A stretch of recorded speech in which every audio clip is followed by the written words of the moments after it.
The Force binds all things across the galaxy, connecting every living being in an invisible web of energy and intention. For 1,000 generations, the Jedi had studied this mystical field, learning to sense disturbances in its current like ripples across still water. But what happens when something crashes into their reality from beyond the stars, something powerful beyond measure, yet completely invisible to the Force itself? The sky above Coruscant's temple district tore open. Not with the familiar shimmer of a hyperspace exit or the roar of descending starships, but with a sound like reality itself screaming. A vortex of golden energy spiraled through the upper atmosphere, distorting the endless stream of air traffic and sending speeders careening off their designated lanes. Emergency klaxons wailed across a dozen sectors as the anomaly expanded, crackling with power that made the Force itself recoil like a living thing flinching from flame. In the Jedi Temple's council chamber, Master Yoda's ears twitched. His ancient eyes snapped open from meditation, and for the first time in decades, uncertainty flickered across his weathered features. "Feel that, do you?" Mace Windu stood at the viewport, his hand instinctively moving to his lightsaber hilt. Below, the golden vortex was collapsing inward, contracting to a single point of impossible brightness. "It's not the Force. It's something else." "Wrong, you are not," Yoda murmured, rising from his hover chair with unusual urgency. "A disturbance unlike any in 900 years have I felt. Yet sense it clearly, I cannot. A void where power should be." The vortex imploded. The shockwave rattled transparent steel viewports across half the district. When the light cleared, a figure was falling, plummeting toward the temple's meditation gardens at terminal velocity, trailing smoke and fading golden light. No parachute deployed. No repulsor lifts engaged. Mace reached out with the Force, preparing to arrest the figure's descent. His power enveloped the falling form, and slipped off like oil on water. "I can't catch him. The Force won't." The impact cratered the meditation garden. Ancient stone pathways cracked in a spiderweb pattern. Meditation fountains shattered, sending water cascading across scorched grass. The sound echoed through the temple's 1,000 corridors like a challenge, like thunder before a storm. Jedi across the complex felt it, not through the Force, but through the simple, undeniable physics of something immensely powerful making violent contact with their world. When the dust settled, a man stood in the center of the crater. He was shorter than expected, perhaps 5'9", with wild black hair that defied gravity in impossible spikes. His orange and blue gi was torn and scorched, and his muscular frame showed signs of recent combat, bruises, cuts, the kind of damage that should have left him unconscious. But he was grinning. Actually grinning, like a child who just discovered a new game. "Whoa," Goku said, looking around at the towering temple spires with genuine wonder. "That was weird. One second I'm fighting Beerus, next thing I know," he noticed the dozen Jedi temple guards surrounding him, their yellow lightsaber pikes ignited and pointed in his direction. "Oh. Hey there." He raised one hand in a friendly wave. The temple guards didn't lower their weapons. Through their masks, Goku could feel their tension, their confusion. They were strong, he could sense that much, even if their energy felt different from Ki, stranger and more, everywhere. Like the whole planet was alive with it. "Identify yourself," the lead guard commanded, his pike steady despite the sweat on his neck. "How did you penetrate the temple's shields?" Goku scratched his head, that familiar gesture that had preceded both profound wisdom and spectacular misunderstandings throughout his life. "I'm Goku. Son Goku. And I didn't really penetrate anything, I just kinda appeared. Is this Earth?" "Wait, no, there's too many moons." He looked up at Coruscant's 3 visible satellites. "And those buildings are way too tall. Where am I?" Behind the guards, Mace Windu descended the temple steps with Yoda at his side. Other council members were emerging now, Ki-Adi Mundi, Plo Koon, Shak Ti. Their faces showed the careful neutrality of warriors assessing an unknown threat, but Goku could sense something else beneath it, genuine bewilderment. You are in the Jedi Temple on Coruscant, Mace said, his deep voice carrying authority and caution in equal measure. Capital of the Galactic Republic. And you, stranger, are either incredibly brave or incredibly foolish to crash land in the heart of the Jedi Order during a time of war. Jedi. Goku's eyes lit up. Are you guys fighters? You feel strong, different from anything I've sensed before, but definitely strong. His battle-honed instincts were already analyzing them, cataloging their movements, the way they held those glowing swords. And what's a Galactic Republic? Is that like Earth's government? Yoda stepped forward, leaning on his Jimmer stick, his eyes studying Goku with an intensity that made even the Saiyan pay attention. From this galaxy, you are not. Sense you in the Force, I cannot. Yet power radiates from you like a star's heart. Explain this, you will. Goku's expression turned serious for the first time. You can't sense me. That's weird, where I come from, anyone with decent ki control can feel each other's energy. Unless, he powered up slightly, just enough to test something. A faint golden aura flickered around his body for a heartbeat. Every Jedi in the garden tensed. It wasn't the Force, they were certain of that, but it was power.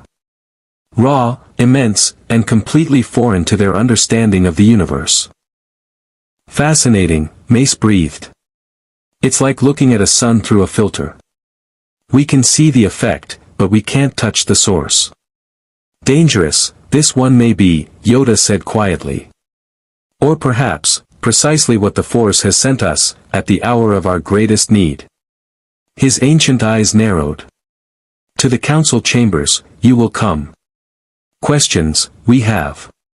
Many questions. Goku nodded agreeably, letting his aura fade. Sure. I've got questions too. Like, where am I really? And how do I get home? And, his stomach growled audibly, do you guys have food? I'm starving. Despite the tension, despite the war raging across 1,000 star systems, despite the darkness gathering at the edge of their perception, several Jedi found themselves suppressing smiles. There was something disarmingly honest about this strange warrior, something pure that the temple hadn't felt in a very long time. As the temple guards escorted Goku toward the council spire, Mace leaned close to Yoda. What do you sense, Master? Sense him, I cannot, Yoda repeated. But feel something, I do. A great destiny, perhaps. Or a great catastrophe. He watched Goku's retreating back, the Saiyan still looking around in wonder at the impossible architecture surrounding them. Time will tell which he brings to our galaxy. Time, and the choices he makes. Above them, Coruscant's artificial lights began to glow against the gathering dusk. Somewhere in the Senate district, Palpatine paused mid-conversation with a trade delegate, his yellow eyes flickering toward the temple. He had felt it too, that impossible surge of power, that void in the Force where something immensely dangerous now stood. The game was changing. And the Sith Lord smiled, already calculating how to turn this unexpected variable to his advantage. If you want to see more characters enter the Star Wars galaxy, hit that subscribe button and drop the name of a character you'd want to see in the comments below. May the Force be with you. The council chamber's circular design had witnessed 10,000 debates, judgments, and deliberations.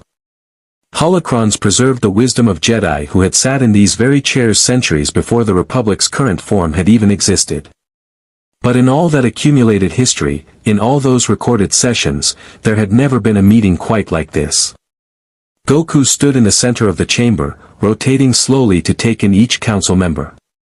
His eyes showed genuine curiosity rather than intimidation, a response that was itself notable.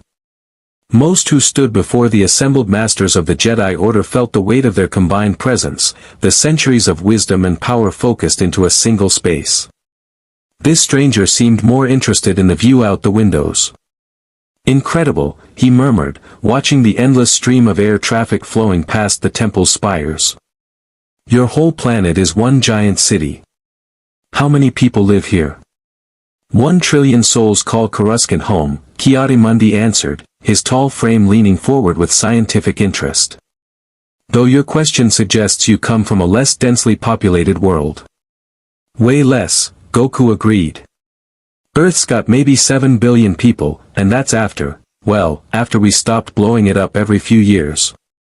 He said it so casually, as if planetary destruction was an unfortunate but manageable inconvenience. Mace Windu's expression remained neutral, but his fingers drummed once against his armrest. You mentioned someone named Beerus. Who is this being, and why were you fighting them? Oh, Lord Beerus. He's the god of destruction for Universe 7, my universe, I guess. We weren't really fighting seriously, just sparring. He gets bored easily, so I help him stay entertained. If I don't, he might destroy Earth again, and Bulma gets really annoyed when that happens. The silence that followed was profound. Destroy Earth, again. Shock T repeated carefully, her head-tails twitching with barely suppressed alarm. Goku waved his hand dismissively. It's fine.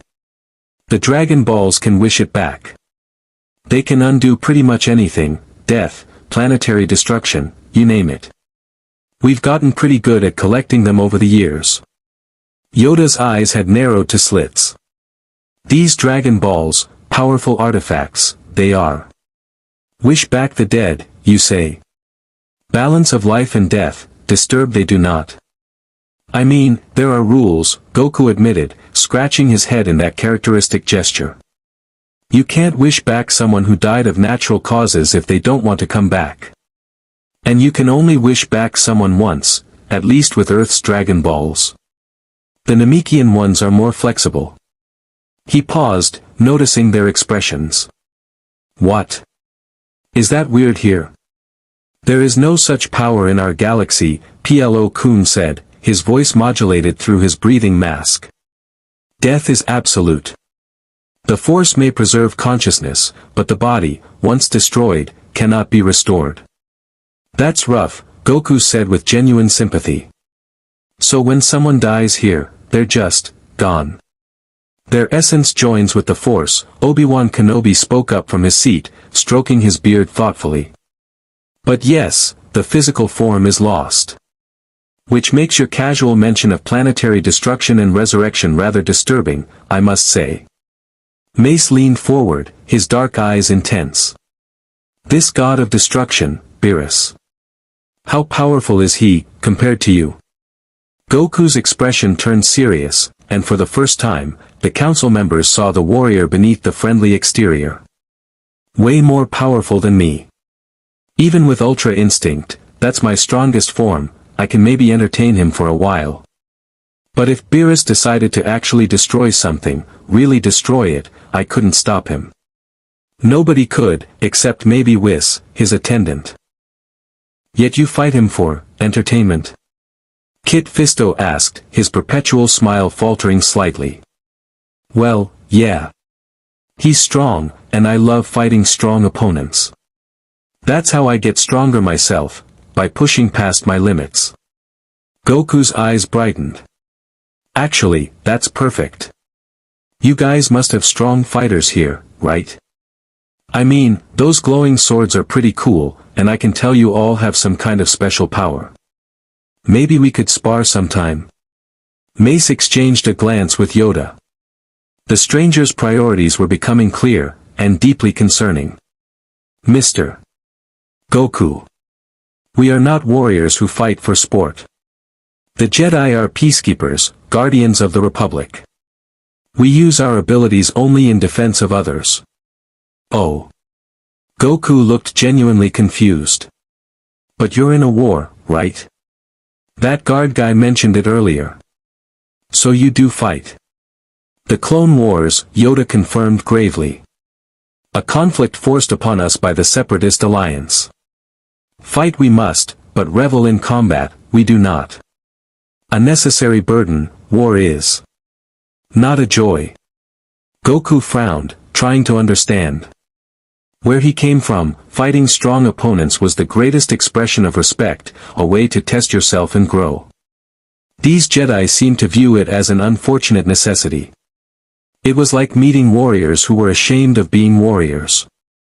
Tell us of this force you mentioned being unable to sense, Ki-Adi-Mundi interjected, steering the conversation to more analytical ground. You said where you come from, those with Ki control can sense each other. Explain this energy. Ki is life energy, Goku explained, grateful for familiar territory.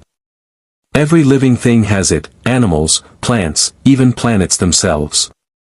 With training, you can learn to sense it, control it, use it to make yourself stronger or shoot energy blasts. Watch. He held out his palm, and a small sphere of blue-white energy materialized above it, crackling with barely contained power. The Jedi tensed, hands moving toward lightsabers, but Goku kept the sphere stable and harmless. Just a demonstration. This is Ki, he said simply. Concentrated life energy given form. I can make it bigger, change its shape, fire it like a weapon. It's how I fly, how I fight, how I do pretty much everything. The sphere dissipated, and Goku looked around at their faces. But your energy, this force thing you keep talking about, it's different. It's everywhere, like the whole planet is soaking in it. Back home, Ki is internal, something you build up inside yourself. Here, it feels external. Connected to everything. A perceptive observation, Obi-Wan noted with growing respect. The Force indeed flows through all living things, binding the galaxy together. But it requires sensitivity to perceive and use. You say you cannot sense us through this Force. I can sense you, Goku corrected. Just differently. It's like, he struggled for the right words, like you're speaking a language I don't know, but I can still tell you're talking. Your power's there, I just can't read it the way I read Ki. Yoda hummed thoughtfully, his jimmer stick tapping against the floor. And yet, sense you through the Force, we cannot. Avoid you are. Present, but invisible to our most fundamental perception.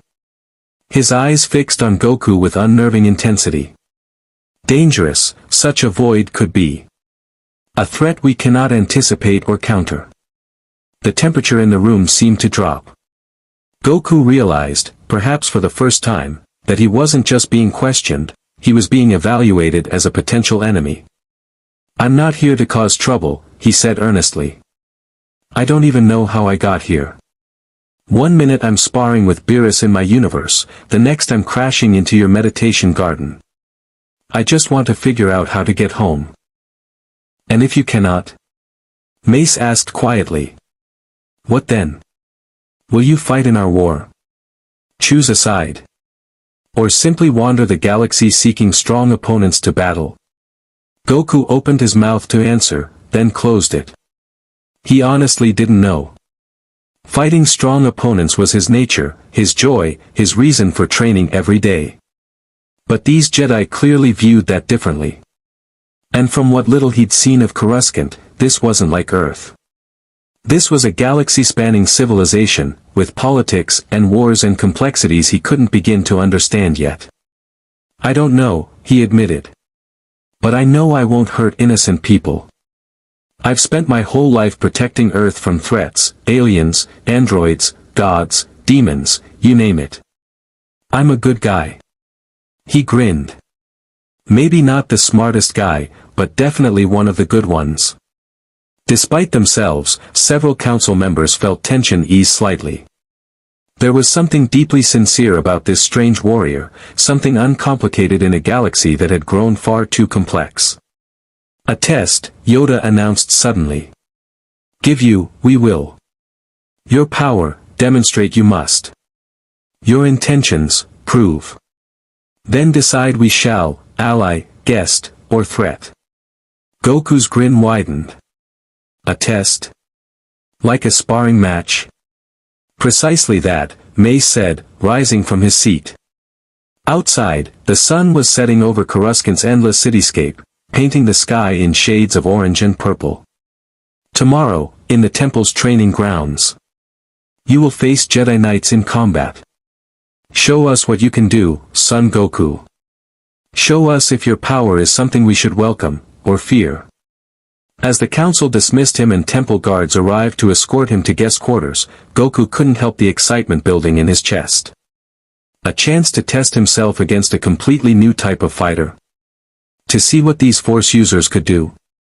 This might not be home, but it was already getting interesting. Behind him, Yoda and Mace remained in the chamber, watching the strange warrior's departure. "Your thoughts, Master?" Mace asked quietly. "Powerful, he is. More powerful perhaps than any being I have encountered." Yoda's expression was troubled. "But power without wisdom, a danger is. Power without connection to the Force," he trailed off, ancient eyes distant. "A weapon, he could become.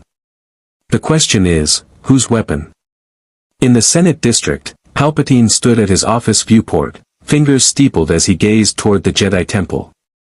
Through the dark side, he had felt that impossible power, that void where the Force refused to penetrate. An unknown variable in his carefully orchestrated plan. The Sith Lord's smile was thin and cold. Unknown variables needed to be studied, understood, and ultimately controlled. Or eliminated. The game, as they said, was afoot. Dawn broke over Coruscant in layers of pink and gold, the artificial lights of a trillion buildings slowly dimming as the planet's sun rose behind distant skyscrapers. In the Jedi Temple's training arena, a vast circular space with reinforced floors and energy-dampening walls, 200 Jedi had gathered to witness something unprecedented. Goku stood in the center of the arena, stretching his arms and rolling his shoulders. A temple attendant had provided him with a fresh GI overnight, this one pure white with the Jedi Order's symbol stitched on the back. He'd insisted on keeping his own boots and belt though. Some things were just comfortable. "You slept well?" Obi-Wan asked, approaching with measured steps. He'd been assigned as Goku's handler, part diplomat, part observer. The negotiator, they called him, and already he was finding this assignment more challenging than most peace talks. "Great. Your beds are really soft," Goku said enthusiastically. "And the food you guys brought me last night was amazing. I ate for like 2 hours straight." The kitchen staff seemed confused, but they kept bringing more. "I heard," Obi-Wan said dryly. "You consumed enough to feed a platoon of clone troopers. The commissary is still recovering." He glanced around the arena at the assembled Jedi, Knights, Padawans, even several Masters. "Quite the audience you've attracted." Word spread quickly about the stranger who fell from the sky. Goku looked at the gathered Jedi with interest. He could sense them now, their strange Force energy creating a collective presence that was almost overwhelming. So many powerful people in one place. His Saiyan blood sang at the possibility. "So who am I fighting?" he asked eagerly. "Them." Obi-Wan gestured to the arena's far side. 6 Jedi Knights entered, their lightsabers unignited but held ready. Goku recognized their body language, disciplined, cautious, coordinated. They'd fought together before. This wasn't just a test of his power, it was a test of his tactics, his restraint, his ability to work within limits. Smart, he thought. Definitely smart. Mace Windu's voice rang out from the observation platform, amplified through the arena's sound system. "Son Goku. You will spar against these Jedi Knights, all of them simultaneously. The objective is simple, demonstrate your abilities without causing permanent harm. Lightsabers will be set to training mode, which will sting but not maim. You will use whatever power you deem appropriate. The match ends when one side yields or can no longer continue." Goku nodded, his expression shifting from friendly to focused. "Got it. Don't kill anyone, show what I can do." "Easy enough."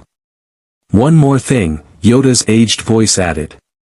"Hold back too much, you must not. Your true capabilities, we need to see. Only then can we properly assess the danger, or opportunity, you represent." The 6 Jedi Knights spread out, forming a loose circle around Goku. Their leader, a Zabrak named Sauron with traditional facial tattoos, ignited his blue lightsaber. The distinctive snap hiss echoed through the arena, followed by 5 more as his companions activated their own blades, 2 blue, 2 green, 1 purple. Goku dropped into a ready stance, his body relaxed but perfectly balanced. No power-up yet, no visible energy. Just a martial artist's foundation, built on decades of training in combat. Begin. Mace commanded. The Jedi moved as one. Sauron came from the front, his lightsaber executing a textbook Shicho opening strike. Two knights flanked left and right, their blades seeking to limit Goku's movement. The remaining three hung back, watching for openings, their connection through the Force allowing them to coordinate without words. Goku didn't move until the last possible instant. Then he was simply elsewhere. Not teleportation, instant transmission required him to lock onto a key signature, and he still couldn't read these Force users clearly enough for that. This was pure speed, movement so fast it seemed to bypass the space between positions. One moment he stood in the circle's center, the next he was behind Sauron, tapping the Zobrik's shoulder with 2 fingers. "Nice opening," Goku said cheerfully. Sauron spun, his lightsaber carving a horizontal arc. Goku leaned back, the training blade passing inches from his nose. The heat from the plasma blade was intense, hotter than anything he'd expected. Interesting. These weapons were no joke. The 2 flanking knights struck simultaneously, their blades converging on Goku's position in a pincer attack. He jumped straight up, easily clearing 20 feet, and landed behind them.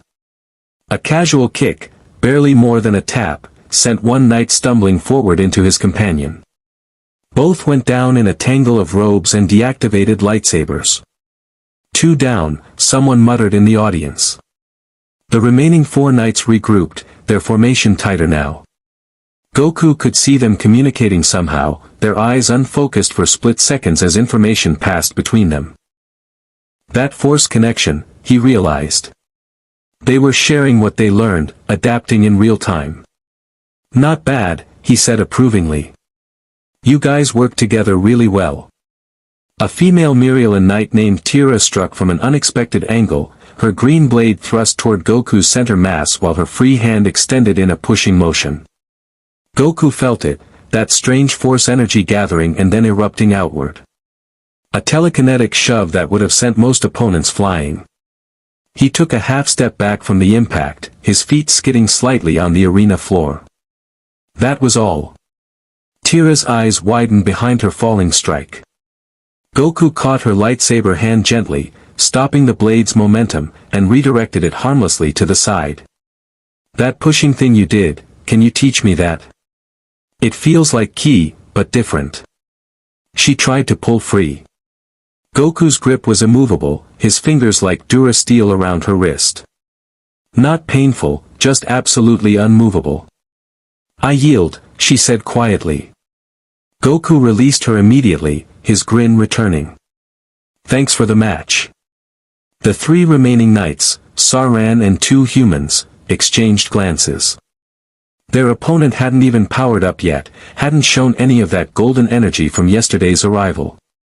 This was just his base form, his natural physical abilities, and he was toying with Jedi Knights like they were Padawans in their first year of training. Coordinated assault, Sauron commanded through the Force. All at once. Full intensity. They moved in perfect synchronization, lightsabers weaving a net of plasma around Goku's position. The training blades hummed and crackled, creating overlapping zones of attack that should have been impossible to evade. Their footwork was flawless, their timing immaculate. This was the Jedi at their finest, warriors who had trained their entire lives for moments exactly like this. Goku blocked one blade with his bare forearm. The training saber's edge, still hot enough to sear flesh, met his skin and stopped. Just stopped, as if it had struck dura steel plating. The knight wielding it stared in disbelief as Goku casually pushed the blade aside with a finger, then ducked under a follow-up strike and swept the man's legs out from under him with a gentle trip. "Your weapons are really hot," Goku observed, examining his forearm. There was a faint red mark where the lightsaber had made contact, nothing more. "But not hot enough to hurt, I guess." "Good thing too, I was worried for a second there." Sauron and the final knight attacked together, their blades moving in a blur of coordinated strikes. High-low, left-right, thrust-slash, every combination in the Jedi arsenal. Goku moved through the assault like water, his body responding with the instinct of thousands of battles. He didn't think about blocking or dodging, his body simply understood combat at a level beyond conscious thought. Finally, he caught both lightsabers. One hand for each blade, palms pressed against the training edges. The plasma burned against his skin, and Goku felt actual pain for the first time since the match began. Not much, just enough to make him respect these weapons properly. He held the blades motionless, looking at the two Jedi with genuine admiration. "You guys are really skilled," he said sincerely. "On Earth, there aren't many people who could push me this hard without key abilities. Your technique is amazing." "We haven't pushed you at all," Sauron said, breathing hard. "You're not even trying." Goku's expression turned apologetic. "Sorry. You want me to show more?" He glanced up at the observation platform where the council Saturday, Master Yoda said not to hold back too much. Mace Windu leaned forward, his knuckles white on the platform railing. "Show us. Let us see what you truly are." "Okay then." Goku released the lightsabers and stepped back. The 6 knights, including those who'd been eliminated earlier, all moved to the arena's edge without being told. Some instinct warned them that they wanted distance for what came next. Goku closed his eyes, took a breath, and let his power rise. The arena floor cracked beneath his feet. Golden light erupted around his body like a rising sun, his hair shifting from black to blonde in an instant. His eyes became turquoise, crackling with power. The air itself seemed to vibrate, resonating with energy that made every force sensitive in the building flinch. This wasn't the force, it was something else entirely, something primal and raw and absolutely overwhelming. "This is Super Saiyan," Goku said, his voice carrying an edge it hadn't held before.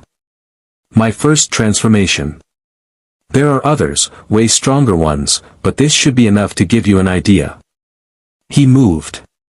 One moment he stood in the arena's center, the next he was in front of Sauron again. But this time, there was no casual tap on the shoulder. Goku's hand was already pulled back in a punch that stopped 1 millimeter from the Zobrik's face. The air displacement from the near miss ruffled Sauron's robes and nearly extinguished his lightsaber through sheer turbulence. "See the difference?" Goku asked. Then he was across the arena, standing in front of Tira. Another punch, this one directed at the floor beside her. His fist didn't actually make contact, it stopped a hand's width from the reinforced durasteel. The shockwave still cratered the floor in a 10-foot radius, sending cracked spiderwebbing across the entire arena surface. The observation platforms shook.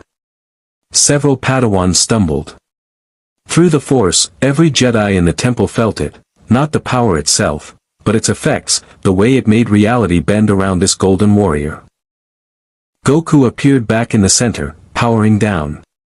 His hair returned to black, the golden aura dissipated, and his friendly expression returned as if he'd just finished a light warm-up. That's usually enough to handle most threats back home. Well, most normal threats anyway. The really dangerous stuff requires me to go higher. The arena was silent. Then Anakin Skywalker, watching from the crowd with his Padawan Ahsoka, let out a low whistle. "Now that's pod racing." Yoda's expression was unreadable, his ancient eyes half-closed in deep thought. Mace stood frozen, his mind racing through calculations and scenarios and tactical implications. Obi-Wan stroked his beard, his legendary composure showing visible cracks. Finally, Kit Fisto broke the silence with his characteristic grin. "Well, at least we know he's telling the truth about fighting gods." The council reconvened in emergency session less than an hour after the demonstration. Through the temple's vast corridors, whispers spread like wildfire. The stranger could destroy a Jedi Knight without even touching them, his power eclipsed anything in living memory, he transformed into something golden and unstoppable. Already, the story was growing, mutating, becoming legend. Goku sat in the guest quarters they'd assigned him, happily working through his third breakfast while Obi-Wan sat across from him, nursing a cup of CAF and trying to process what he'd witnessed. "You said there are stronger forms," Obi-Wan ventured carefully. "How much stronger?" Goku swallowed a massive bite of some kind of roasted bird. "Well, Super Saiyan 2 is twice as strong, give or take. Super Saiyan 3 is about 4 times stronger than that, but it drains energy really fast. Then there's Super Saiyan God, Super Saiyan Blue, blue with Kaioken stacked on top, Ultra Instinct," he counted on his fingers. "I kinda lose track sometimes. The power jumps get pretty crazy." "Crazy," Obi-Wan repeated faintly. "Yes, I suppose that's one word for it." He set down his CAF. "Goku, do you understand what you represent to us? To the galaxy? A really strong fighter?" Goku offered. "A potential extinction event." Obi-Wan's tone was gentle but firm.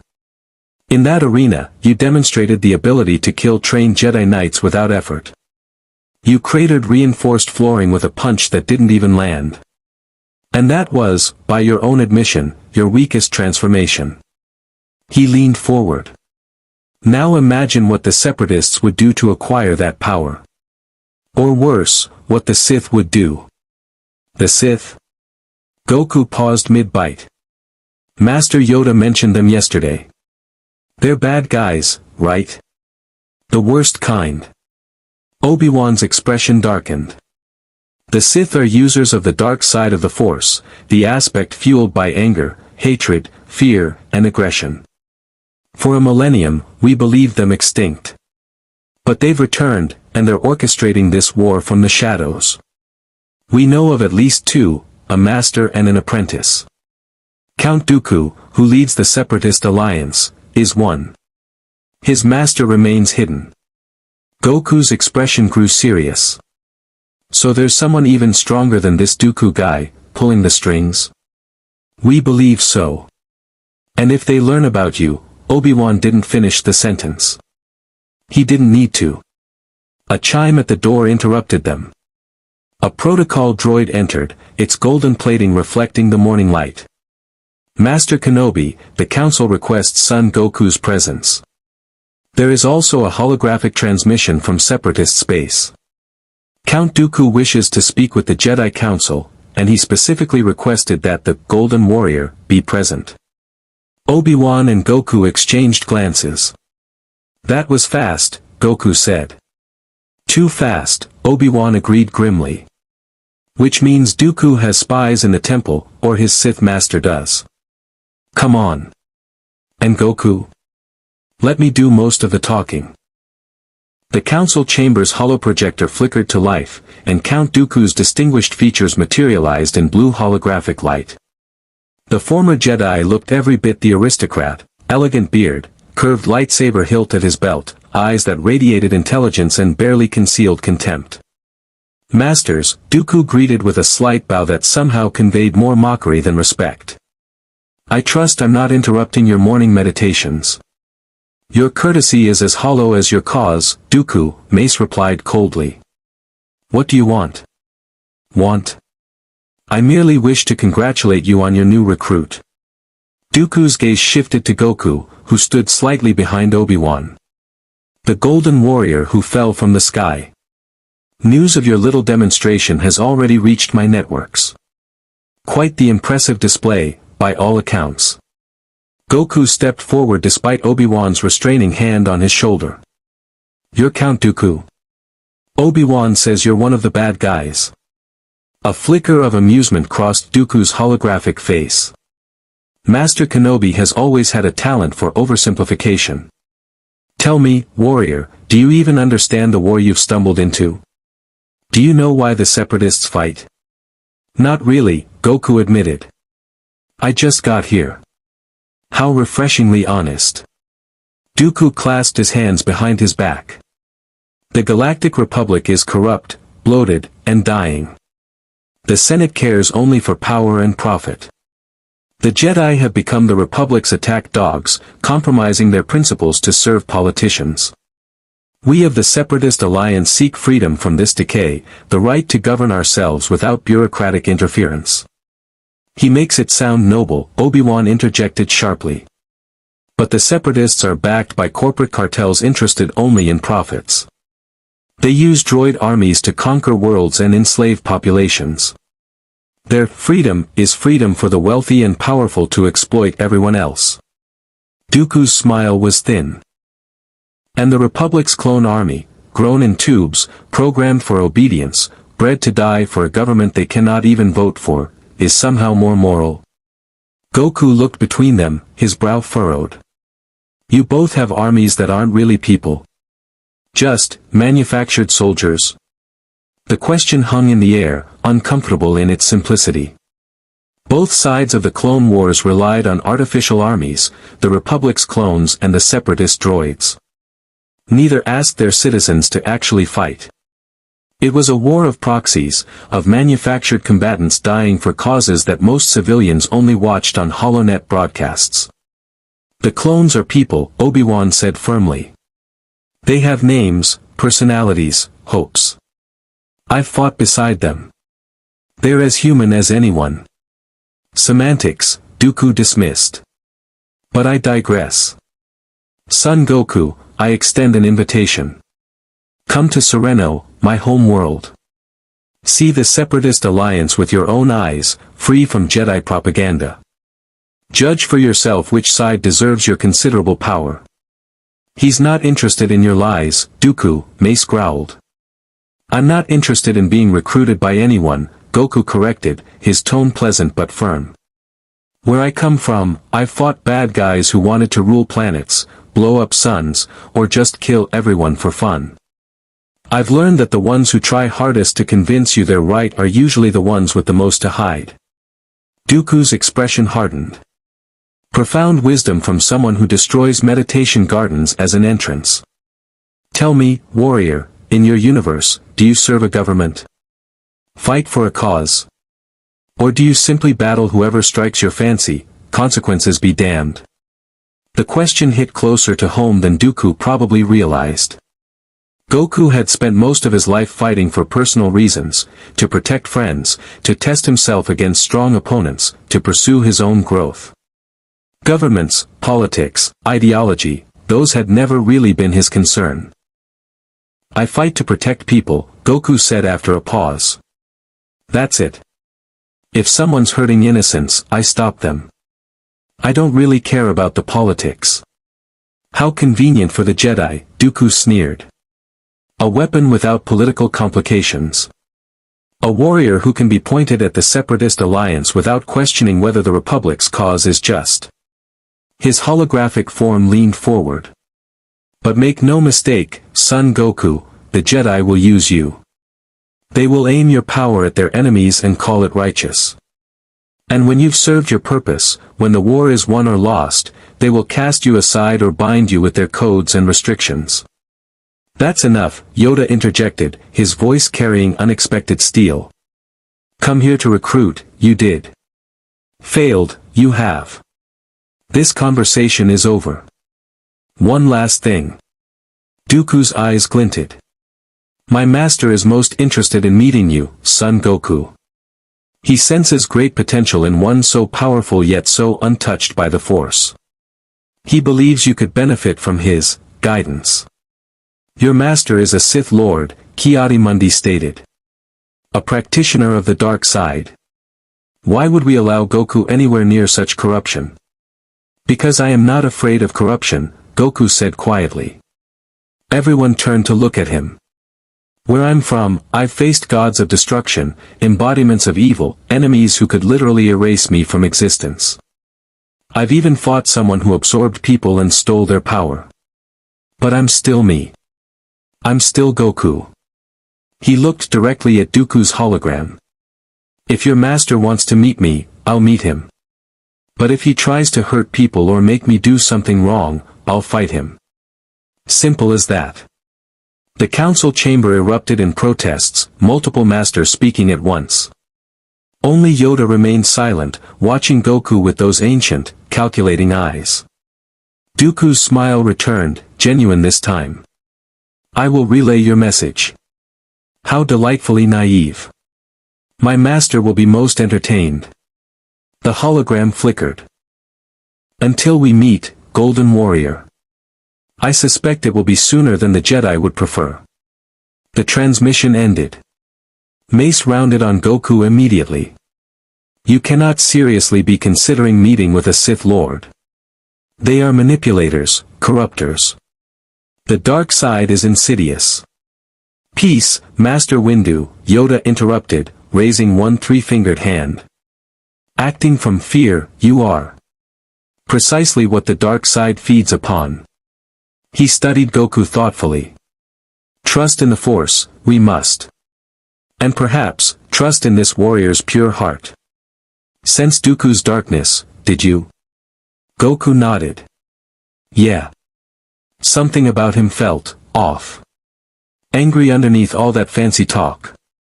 Like he's trying to convince himself as much as me. A perceptive observation, Obi-Wan admitted grudgingly. Dooku was once one of us, one of the greatest Jedi masters of his generation. His fall to the dark side was a tragedy that still haunts the Order. What made him fall? Goku asked. The council members exchanged uncomfortable glances. Finally, Mace answered. Disillusionment. Dooku saw the Senate's corruption, the Republic's failures. He believed the Jedi should take a more active role in governance, that our passivity enabled evil. When the council refused, he left the Order. Shortly after, the Sith found him. Or he found them, Yoda added darkly. The path to the dark side, easy it is. Quick power, it promises. Unlimited freedom from restraint. But consume you, it does. Until nothing remains but hunger and rage. Goku absorbed this quietly. In his universe, he'd seen good people go bad, Vegeta before his redemption, Piccolo before they became allies, even Gohan in alternate timelines where different choices led to darkness. Power didn't corrupt automatically, but it made corruption easier. And loneliness, pain, anger, those things could twist even the strongest warrior. I understand, he said finally. But I meant what I said. If this Sith Master wants to meet me, I'll meet him. Maybe I can beat some sense into him, like I did with Vegeta. It's not that simple, Obi-Wan began. A massive explosion rocked the temple. Alarms shrieked throughout the complex. Through the council chamber's windows, smoke rose from the temple's eastern wing. Starfighters screamed overhead, not Republic vessels, but tri-fighters with separatist markings. Impossible, Shakti breathed. Coruscant's planetary shields. We're sabotaged, Mace finished grimly, his comlink already in hand. All masters to defensive positions. This is not a drill.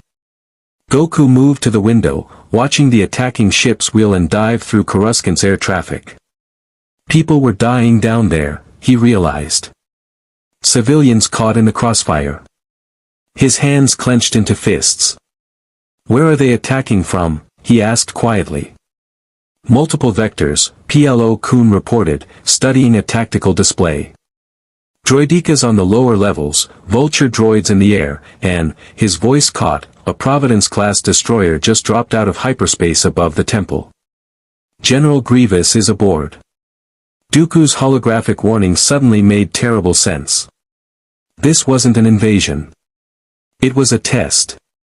The Separatists wanted to see what Goku would do, which side he would choose when the fighting started. Well, Anakin said, igniting his lightsaber with a savage grin, at least we're not bored anymore. Goku looked at the burning temple, at the Jedi preparing for battle, at the city below where innocent people were screaming. Politics, causes, Republic versus Separatists, all of that could wait. People needed help. And that was something Goku understood perfectly. Point me at the bad guys, he said simply. Let's go. The temple's eastern wing had become a war zone in minutes.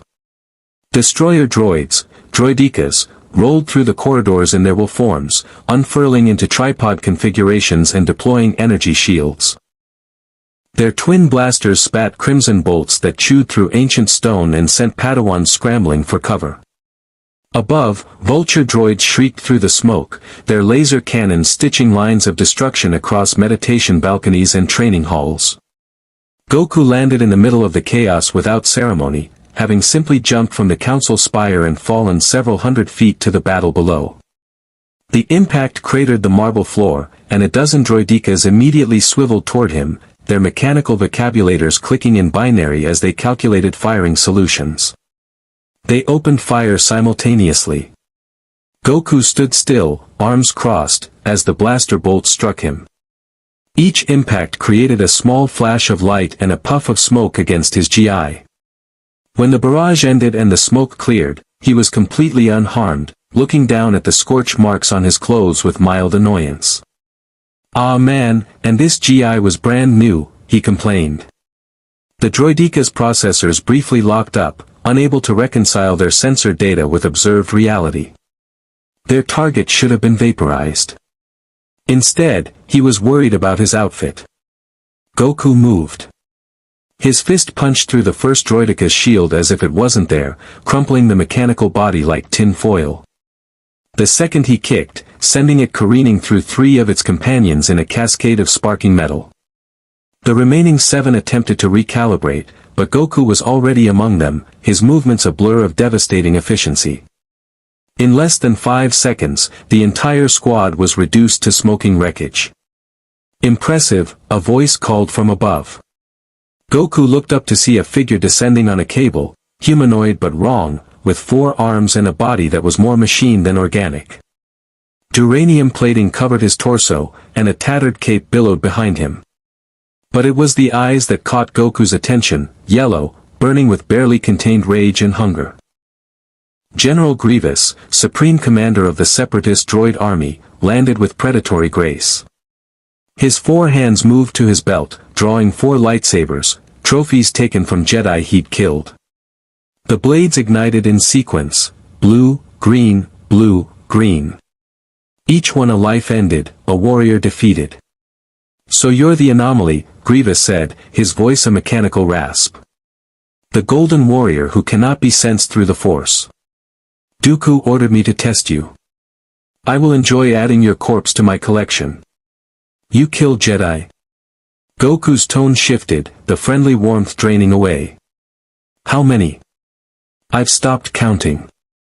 Grievous began to circle, his multiple arms creating overlapping patterns with the lightsabers. "I am a Jedi killer, crafted specifically to hunt and destroy your Force-wielding friends. I've studied their every form, exploited their every weakness. I am what they fear in the dark." "They're not my friends," Goku corrected quietly. "I just met them. But they're good people trying to protect others. And you," his hands clenched, "you sound like someone who kills for fun."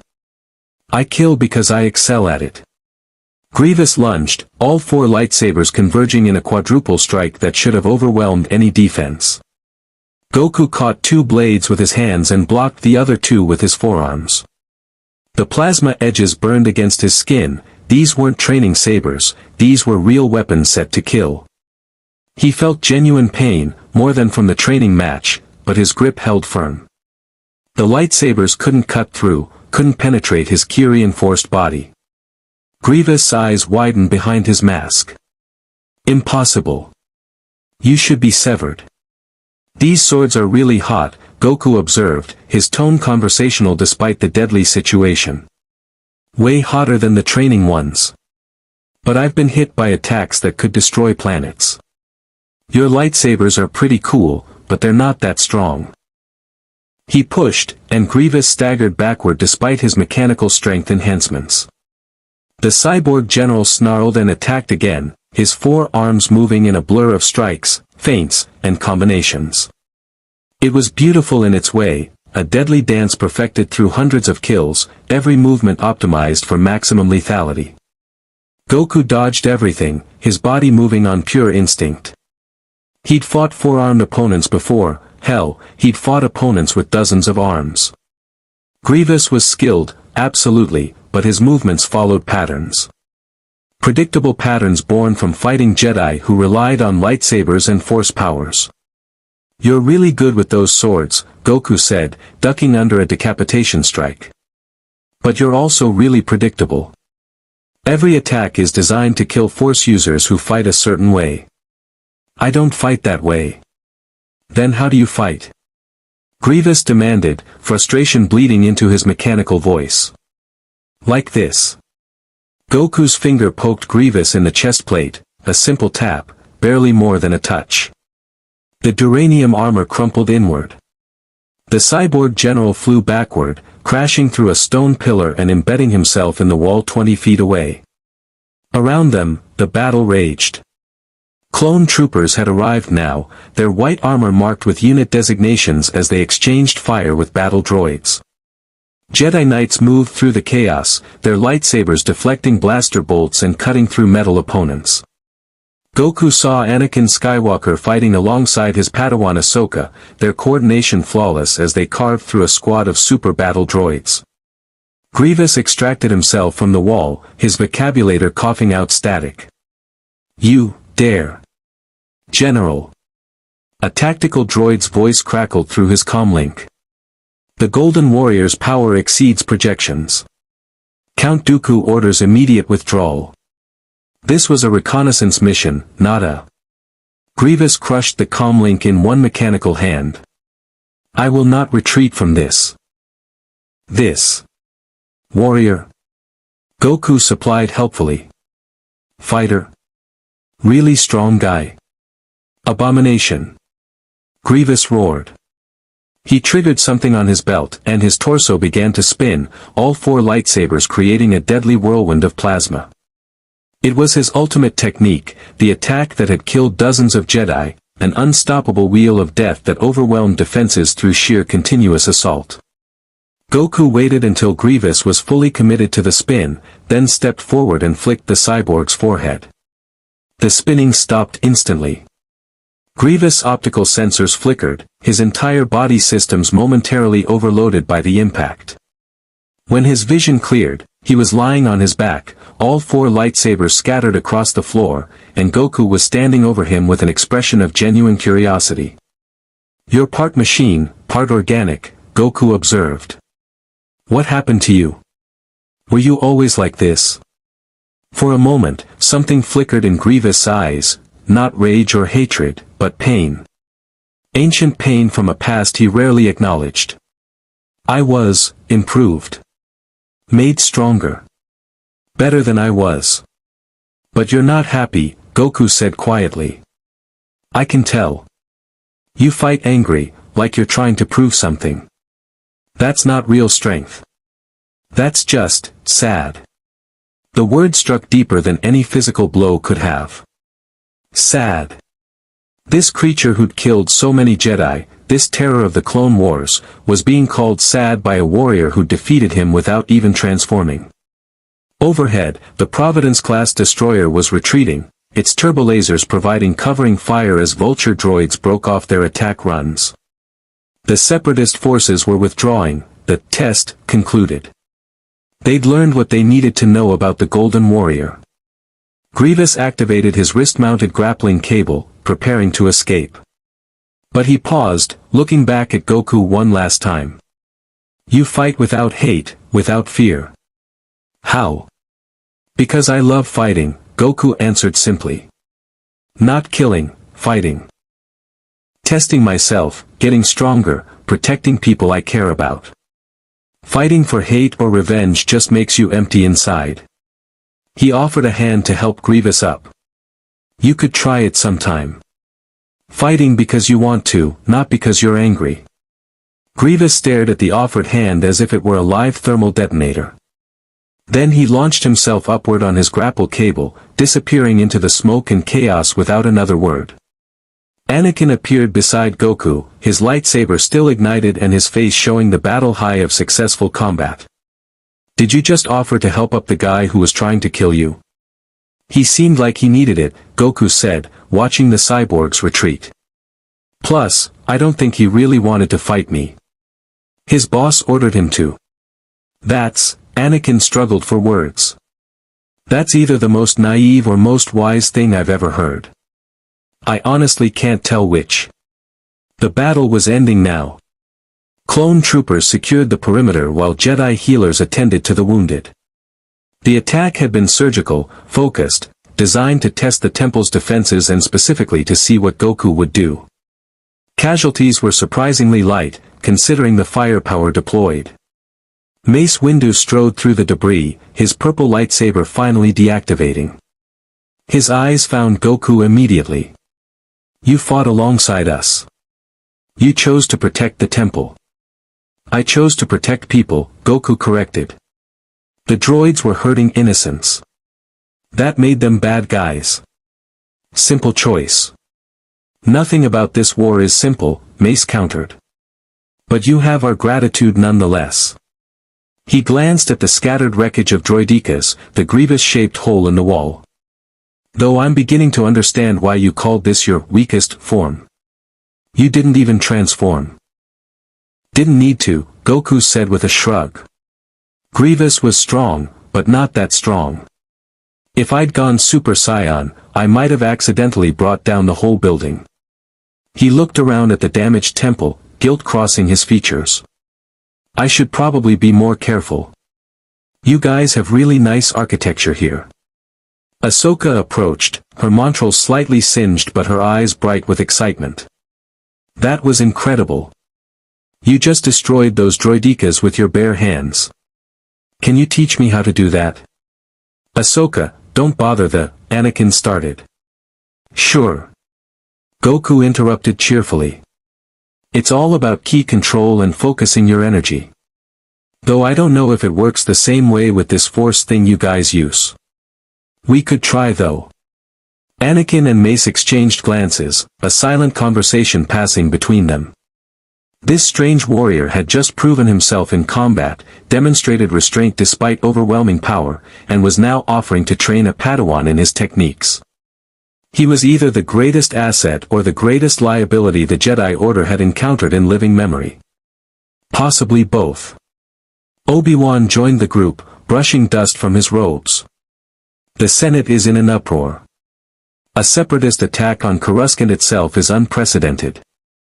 Chancellor Palpatine is demanding an explanation for how their ships penetrated our defenses. Sabotage, Mace said grimly. It has to be. Someone fed the separatists our shield frequencies, our patrol schedules. There's a spy in the Republic's highest levels. Or, Yoda added, appearing seemingly from nowhere despite his size, in the Jedi Temple itself. Trust no one completely, we must. Dark times, these are. Darker yet to become. Goku listened to all this, his brow furrowed in concentration. Politics, betrayal, hidden enemies, this was the stuff he'd always left to Bulma and the others to figure out. But even he could sense the wrongness here, the way everyone seemed to be fighting shadows instead of real enemies. This Dooku guy, Goku said slowly. He told his general to test me. He wanted to see what I'd do, whose side I'd pick. That means he's planning something bigger, right? Something where my power would matter. Almost certainly, Obi-Wan confirmed. The question is what? And more importantly, what his Sith master is planning. Dooku is powerful, but he's a pawn. The true threat remains hidden.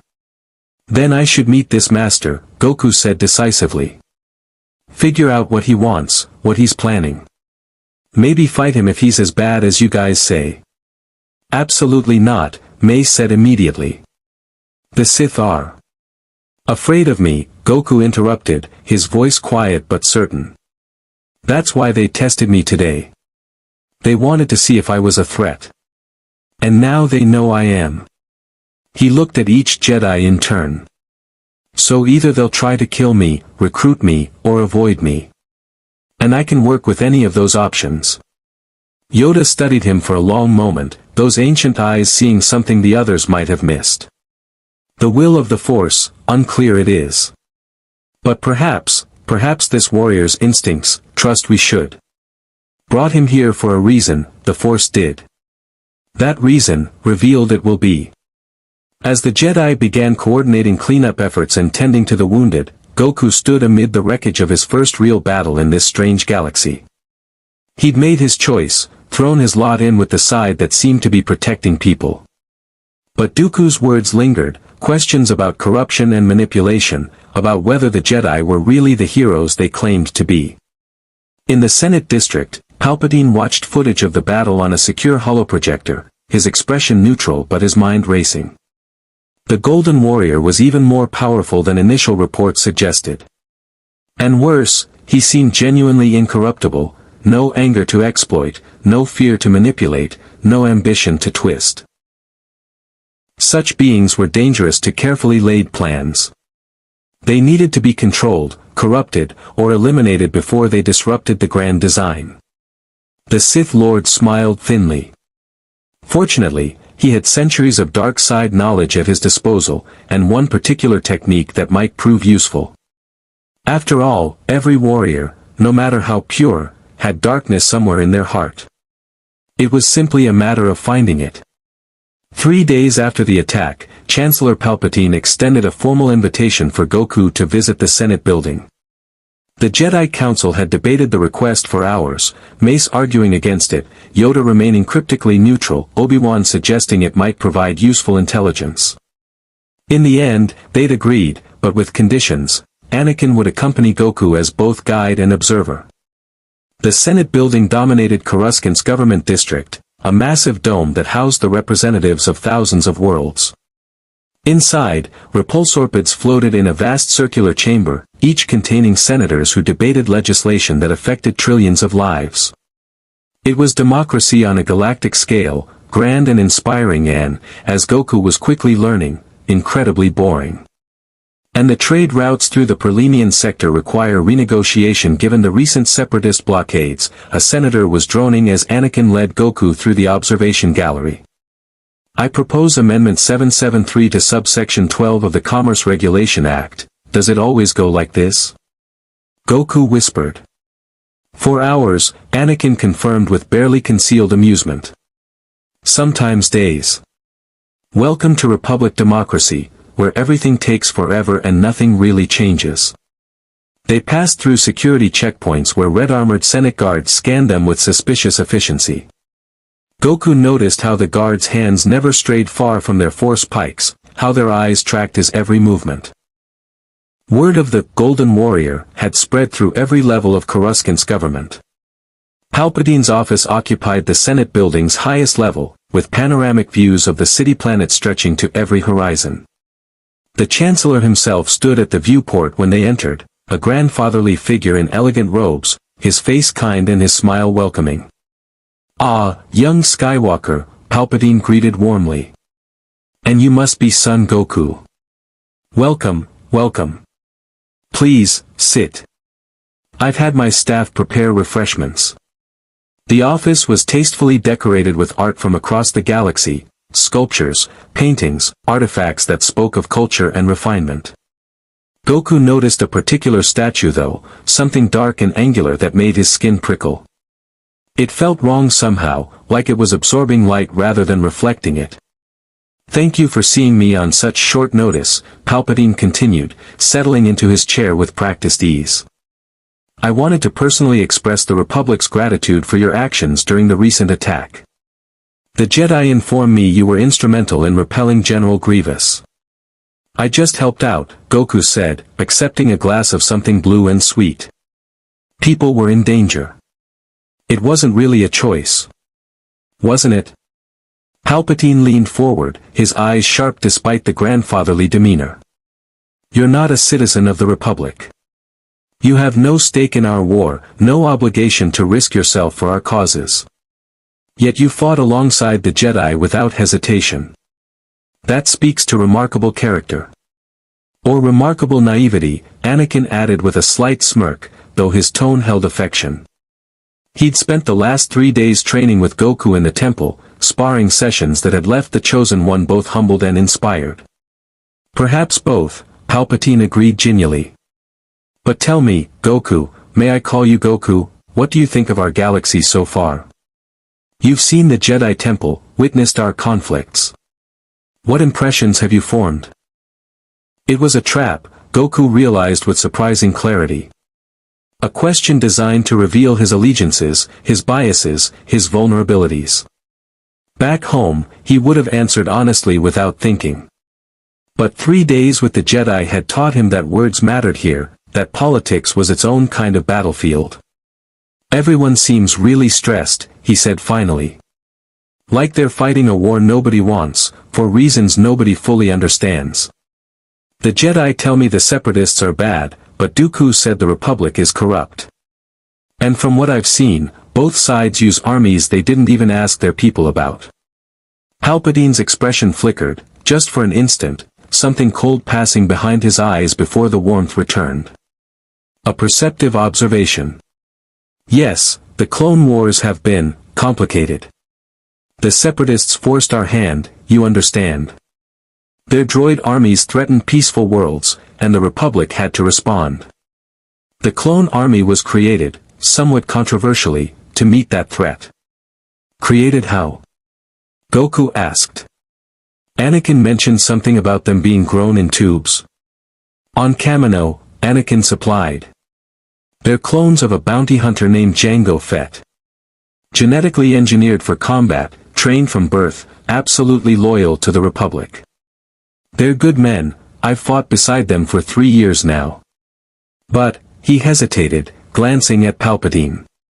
But they were created without the Senate's knowledge or consent, Palpatine finished smoothly. Ordered by a Jedi Master who's since passed, using funds appropriated through channels that remain mysterious. It's one of many troubling aspects of this war. Sometimes I wonder if we've lost our way, compromised our values in the name of security. Yet you remain Chancellor, Goku noted. If things are so wrong, couldn't you fix them? Would that I could. Palpatine's sigh was heavy with manufactured regret. But I am bound by law, by procedure, by the 1,000 checks and balances that prevent any one person from wielding too much power.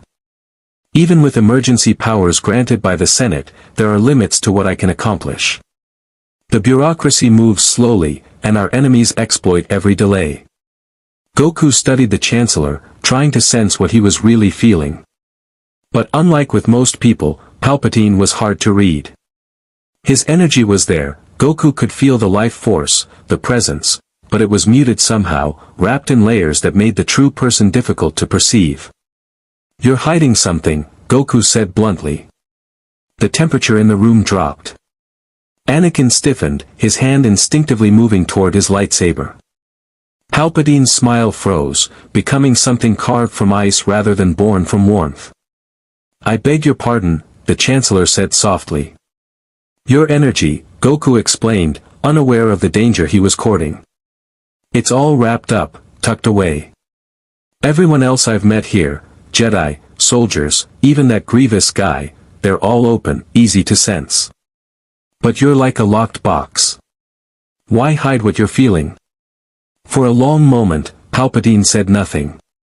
Then he laughed, a dry sound that held no real humor. You truly cannot sense the Force, can you? How fascinating. What you're perceiving is simply my training in mental discipline, Goku. A lifetime in politics teaches one to guard their thoughts, control their expressions. If my opponents could sense my every emotion, I would have been devoured by the Senate years ago. It was a reasonable explanation. But something about it didn't quite fit, like a puzzle piece forced into the wrong space. The Jedi warned me about you, Palpatine continued, his tone shifting to something more dangerous.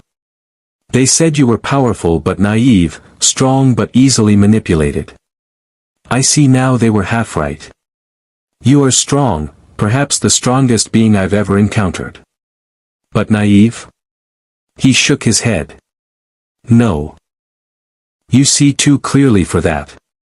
Is that a problem? Goku asked.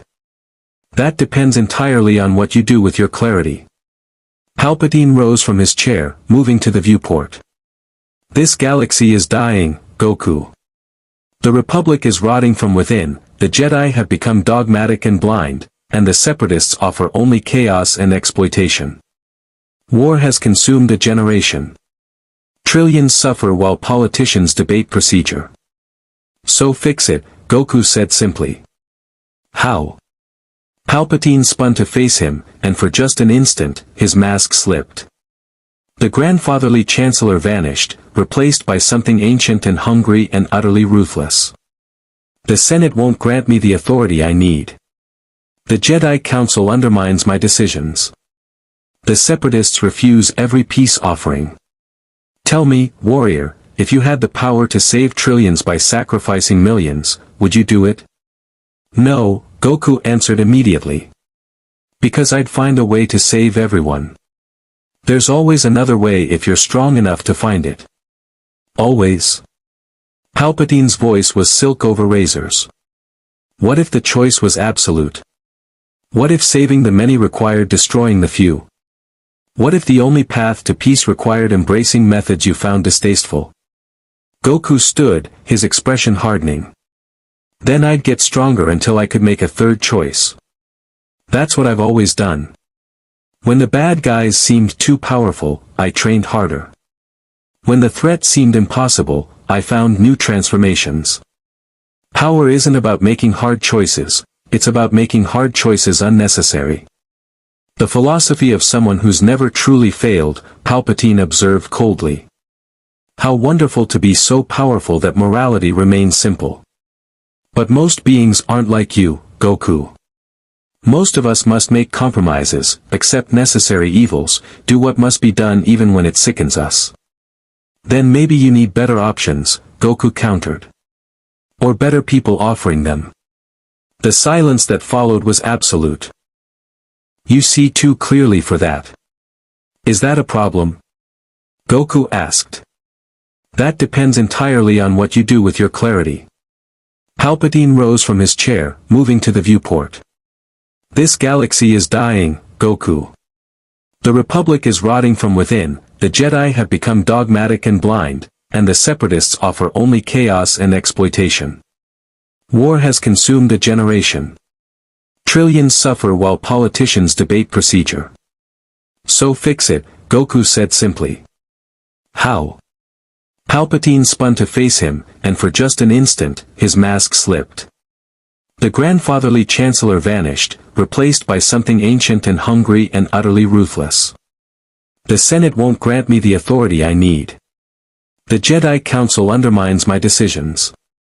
The Separatists refuse every peace offering. Tell me, warrior, if you had the power to save trillions by sacrificing millions, would you do it? No, Goku answered immediately. Because I'd find a way to save everyone. There's always another way if you're strong enough to find it. Always. Palpatine's voice was silk over razors. What if the choice was absolute? What if saving the many required destroying the few? What if the only path to peace required embracing methods you found distasteful? Goku stood, his expression hardening. Then I'd get stronger until I could make a third choice. That's what I've always done. When the bad guys seemed too powerful, I trained harder. When the threat seemed impossible, I found new transformations. Power isn't about making hard choices, it's about making hard choices unnecessary. The philosophy of someone who's never truly failed, Palpatine observed coldly. How wonderful to be so powerful that morality remains simple. But most beings aren't like you, Goku. Most of us must make compromises, accept necessary evils, do what must be done even when it sickens us. Then maybe you need better options, Goku countered. Or better people offering them. The silence that followed was absolute. Anakin looked between them, sensing the confrontation beneath the words, the clash of worldviews that neither man would concede. Finally, Palpatine's smile returned, though it no longer reached his eyes. You remind me of the Jedi at their best, before the war complicated their philosophy. Absolute in your morality, unshakable in your convictions. It's admirable. Truly. He returned to his desk, shuffling datapads with dismissive efficiency. But this galaxy will test you, son Goku. It will present you with choices that make your philosophy seem childish. And when that day comes, I wonder if you'll maintain your certainty. "I guess we'll find out," Goku said evenly. As Anakin led him out of the office, Goku felt the Chancellor's eyes on his back, felt the weight of that hidden presence, that locked box energy he couldn't quite decipher. Whatever Palpatine was hiding, it was big. And it felt wrong in the same way Frisia had felt wrong, the way Majin Buu had felt wrong. Like something pretending to be human while harboring something monstrous beneath. "That was intense," Anakin muttered once they were in the corridor. "The Chancellor's usually more diplomatic. You really got under his skin." "He was testing me," Goku said. "Trying to see if I could be corrupted, manipulated, or scared." When none of that worked, he got annoyed. He glanced at Anakin. "You trust him?" Anakin hesitated, a telling pause. "He's been a mentor to me since I was a Padawan. When the Council treated me like a child, Palpatine saw my potential. He's helped me navigate politics, given me advice the Jedi wouldn't." Another pause. "But lately? I don't know. Sometimes I feel like he's trying to turn me against the Council. Little comments, small suggestions. Nothing overt, but you feel it," Goku finished. "That wrongness. Like something's not quite right." "The Council thinks I'm too close to him," Anakin admitted. "They've warned me to maintain distance, to remember that he's a politician first. But he's been there for me when no one else was. That has to count for something." Goku thought about that. Loyalty, friendship, gratitude, those were important. But so was truth. And the truth was that Palpatine made his instincts scream, made every battle-honed sense he possessed raise warning flags. Before he could voice this, a Senate guard approached at a run. "General Skywalker. Emergency transmission from the temple. Master Yoda requests your immediate return. The Separatists have launched a major offensive in the Outer Rim. Multiple systems are under attack." Anakin's expression shifted instantly from contemplative to focused. "Where?" "Felucia, Megiddo, and Saleucami. Simultaneous strikes. Count Dooku is personally leading the Felucia assault." The guard handed over a data pad with tactical displays. "Master Windu is assembling strike teams now." "Felucia," Anakin breathed. "That's a major agricultural world. If they take it, they can starve out half the mid-rim." He looked at Goku. "Looks like philosophy discussions are over. We've got a war to fight." Goku nodded, already feeling the familiar pre-battle anticipation building. "Will I see this Dooku guy again?" "If we deploy to Felucia, absolutely. And this time, he won't just be testing you through a hologram. He'll bring his full power to bear." Anakin's expression was grim. "Dooku's one of the most dangerous duelists in the galaxy. He's killed dozens of Jedi, crippled hundreds more. Even masters treat him with extreme caution." "Good," Goku said, his Saiyan blood singing at the prospect. "I wanted a real fight anyway." As they rushed back toward the temple, neither noticed the figure watching from Palpatine's window. The Chancellor stood in the shadows, his face twisted into something that was no longer remotely human. Yellow eyes glowed with dark side power, and his fingers crackled with barely restrained force lightning. "So," Darth Sidious murmured to himself, "the warrior cannot be corrupted through words or temptation. He sees through deception with that strange energy of his. How inconvenient." His smile was predatory. "But every warrior has a weakness. Family, friends, pride, fear of inadequacy. I simply need to discover which lever will move this particular mountain." He activated a secure holofrequency. Count Dooku's image appeared, kneeling in holographic blue. "My master," Dooku greeted. "The Golden Warrior will likely accompany the Jedi to Felucia," Sidious said without preamble. "I want him tested further. Not killed, not yet. I want to see how he responds to genuine moral dilemmas, to choices with no good outcomes. Break his certainty, Dooku. Show him that this galaxy is more complex than his simple philosophy allows." And if he proves unbreakable? Sidious's smile widened, revealing teeth. Then we'll discover if he can survive Order 66 when the time comes. Even the strongest warrior falls when the entire galaxy turns against him. The hologram faded, leaving Sidious alone with his plans and his patience. The Clone Wars were his masterpiece, a web of manipulation that had taken decades to weave. One powerful outsider wouldn't unravel everything. He would ensure that. One way or another. The Republic assault ship broke through Felucia's atmosphere in a storm of re-entry fire and anti-aircraft bursts. Goku pressed his face against the viewport, watching the planet resolve from orbit into a world unlike anything he'd imagined. Massive fungal forests stretched across continents in riots of bioluminescent color, purples, blues, greens that pulsed with their own alien light.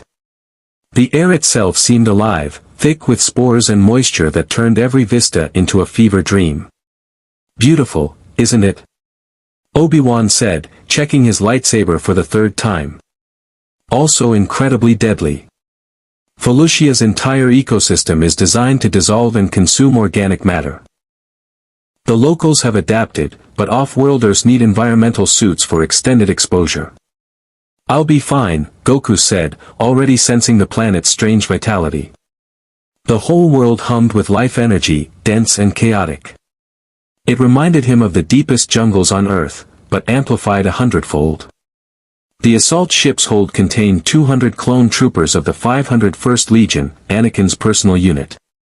Their armor bore blue markings, and despite being genetically identical, Goku had learned to distinguish them by stance, voice, personality.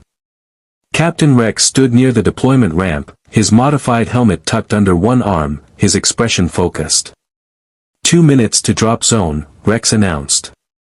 Intel says separatist forces are concentrated around the processing facility on the northern plateau.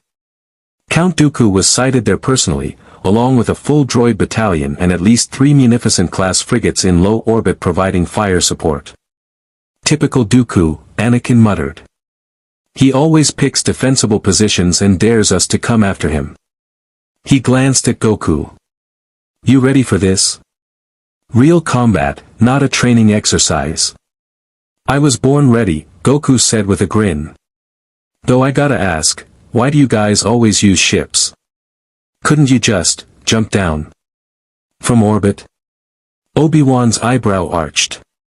Goku, atmospheric re-entry temperatures reach thousands of degrees. Even with the Force, we'd burn up long before reaching the ground. Oh. That's a you problem, I guess. Goku moved toward the closed deployment ramp. I'm gonna go ahead, scout things out. You guys follow when you land. Wait, what are you? Anakin started. Goku punched through the sealed ramp, creating a Goku-shaped hole that immediately depressurized the hold. Emergency klaxons wailed as he jumped out into open sky, 10,000 feet above Felucia's fungal forests.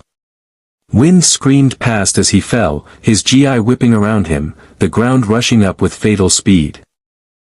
This, he thought happily, was more like it. He'd been cooped up in the temple for days, sparring in controlled environments, holding back to avoid destroying expensive training facilities. But here, falling through alien skies toward a real battle, he could finally cut loose. His ki flared golden for just a moment, not a full transformation, just enough to arrest his descent, and he landed on the plateau's edge with an impact that sent shockwaves through the fungal ground. The separatist processing facility sprawled before him, a ugly industrial complex carved into Felucia's natural beauty.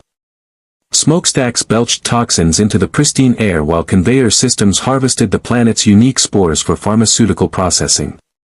Hundreds of battle droids patrolled the perimeter, their blasters ready, their vocabulators clicking in binary communication. And standing on the facility's central platform, hands clasped behind his back, Count Dooku waited. Punctual, Dooku called out as Goku approached. The Jedi won't arrive for another 8 minutes, yet here you are. Tell me, do you always rush headlong into enemy territory without reconnaissance or support? Usually, Goku admitted, walking forward with his hands in his pockets. Why waste time? You're the guy I need to talk to. talk? Dooku's expression showed genuine surprise. After our last conversation, after Grievous' report of your power, you think we have more to discuss?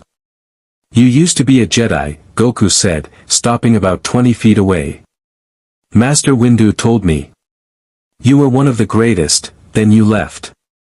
Why?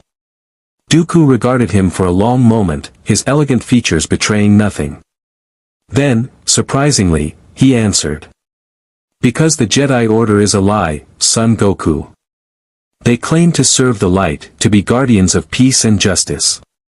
But they've become the Republic's enforcers, legitimizing a corrupt government's worst excesses. I spent 70 years watching them compromise their principles, watching them fail the very people they swore to protect. So you joined the side that uses droid armies to invade planets? I joined the side willing to acknowledge reality, Dooku corrected coldly. The Republic is dying. The Jedi are blind. The only way forward is to tear down the old system and build something better from the ruins. Yes, that requires war. Yes, beings will suffer. But their suffering will end. The Republic's corruption is eternal. Goku tilted his head, considering. You actually believe that? You're not just making excuses, you really think you're doing the right thing. As do the Jedi. As does everyone in this miserable war. Dooku drew his curved lightsaber, the red blade igniting with a snap hiss that echoed across the plateau. But I didn't orchestrate this meeting for philosophy, warrior. I'm here to show you what your precious Jedi won't, that power without purpose is meaningless, and purpose without the will to act is cowardice. He struck without warning. Dooku was fast, faster than Grievous, faster than any Jedi Goku had sparred with. His style was refined, elegant, every movement economical and precise. Makashi, the dueling form, perfected over 7 decades of practice. His red blade carved through the space where Goku had been standing, the plasma edge leaving scorched trails in the air. Goku dodged, his instincts reading the attack patterns. Red lightsaber. Master Yoda said red means dark side. Is that true? The Sith use synthetic crystals that produce red blades, Dooku confirmed, pressing his attack. And yes, I am Sith. Darth Tyrannus, though I prefer my birth name. His blade moved in a blur, thrust, slash, riposte, each strike aimed at vital points. Does that frighten you? Not really. Goku blocked the next strike with his forearm, the red blade scraping against his ki-reinforced skin. You're strong, but you're not scary strong. And you don't feel evil, not like some enemies I've fought. You feel sad. And angry. But not evil. The observation made Dooku falter for just a heartbeat. In that opening, Goku could have struck. Instead, he just stepped back, giving the Count space to recover. You could have attacked, Dooku noted. Didn't feel right, Goku said. You're confused, not evil. There's a difference. Confused? Dooku's voice dropped to a dangerous whisper. I am the most clear-sighted being in this galaxy. I see the truth that everyone else refuses to acknowledge. The Republic is doomed. The Jedi are obsolete. And my master. He stopped abruptly, as if he'd said too much. Your master, Goku repeated. The Sith Lord the Jedi keep talking about. The one pulling the strings. Where is he? Closer than anyone suspects, Dooku said with a thin smile. But you won't find him, Golden Warrior. He spent 50 years perfecting his concealment, weaving plans within plans. By the time his identity is revealed, it will be far too late. Around them, battle droids were deploying, hundreds of them, forming firing lines and activating shield generators. In the sky, the Republic assault ships were visible now, descending through the clouds with clone troopers ready to deploy. The real battle was about to begin. Last chance, Dooku said. Join me. Join the Separatists. Together, we could end this war in weeks. Your power combined with my master's cunning could reshape the galaxy into something better than this corrupt failure. And the people who die in the reshaping? Goku asked quietly. Do they get a choice? No one gets a choice, Dooku replied. That's the lesson you've yet to learn.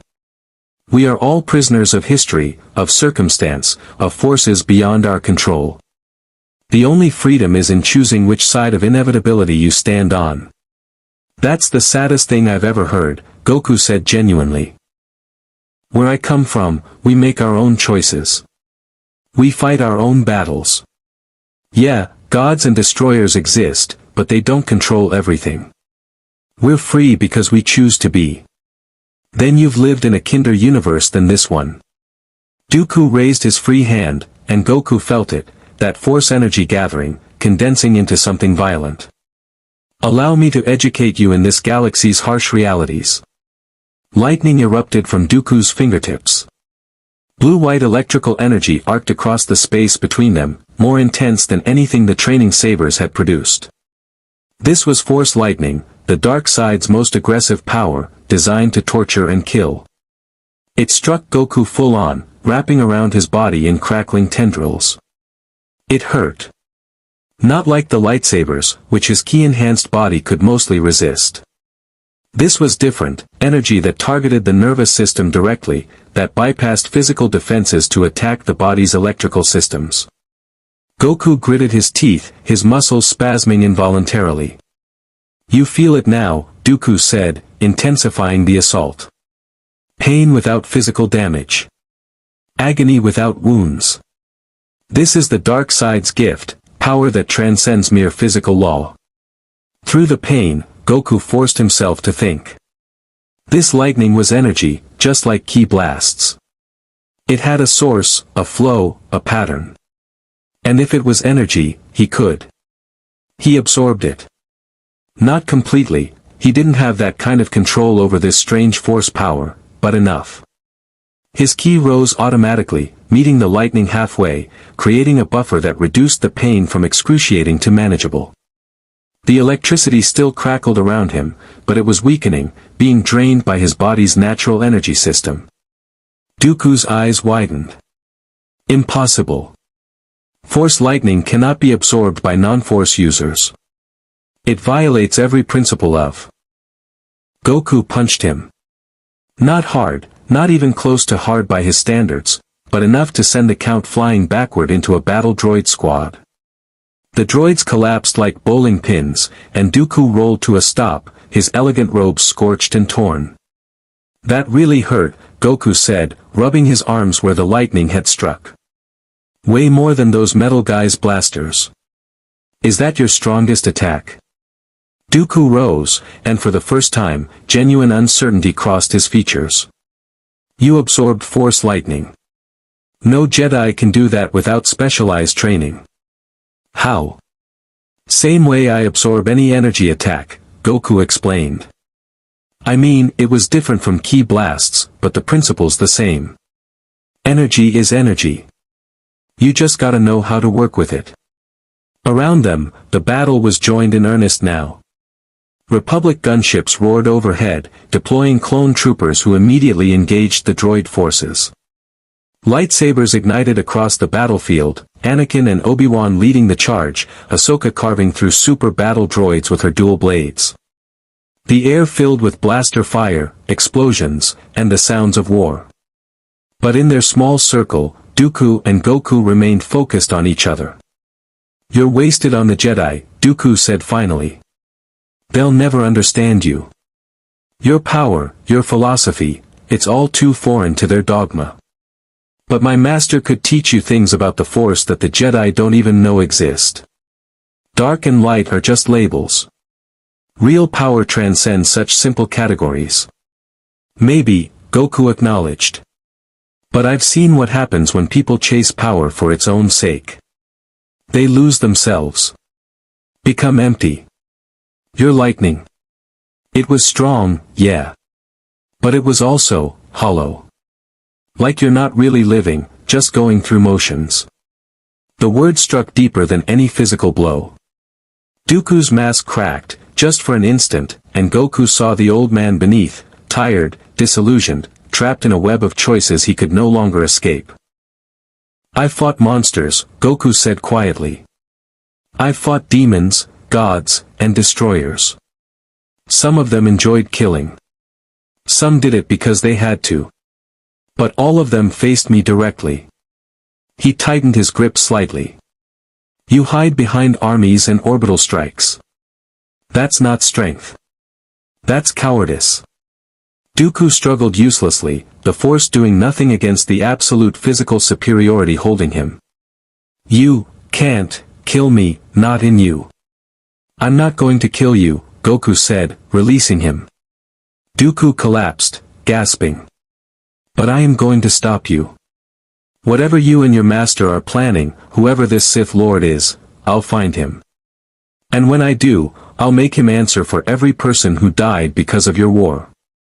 He turned away, preparing to rejoin the main battle and help the clone troopers. Behind him, Dooku's voice was a ragged whisper. "You'll fail. My master is beyond your understanding. And when Order 66 comes, when the Jedi fall, you'll realize how naive you truly were." Goku paused. "What's Order 66? But Dooku was gone, retreating via a personal shuttle that materialized from nowhere. The remaining droid forces began withdrawing, their tactical programming recognizing the battle was lost. Across the plateau, Republic forces secured the facility. Anakin jogged over, his face flushed with combat. "Did you just let Dooku escape?" "Yeah," Goku admitted. "I probably should have caught him. But he said something weird, something about Order 66. "What's that?" Anakin's expression went blank. "I don't know. Never heard of it. Maybe some separatist contingency plan." He shook his head. "We can ask the Council when we report back. For now, we've won. Felucia is secure." But victory felt hollow as Goku watched medics tending to wounded clones, as he counted the bodies being loaded onto transport ships. This war wasn't like the battles he was used to.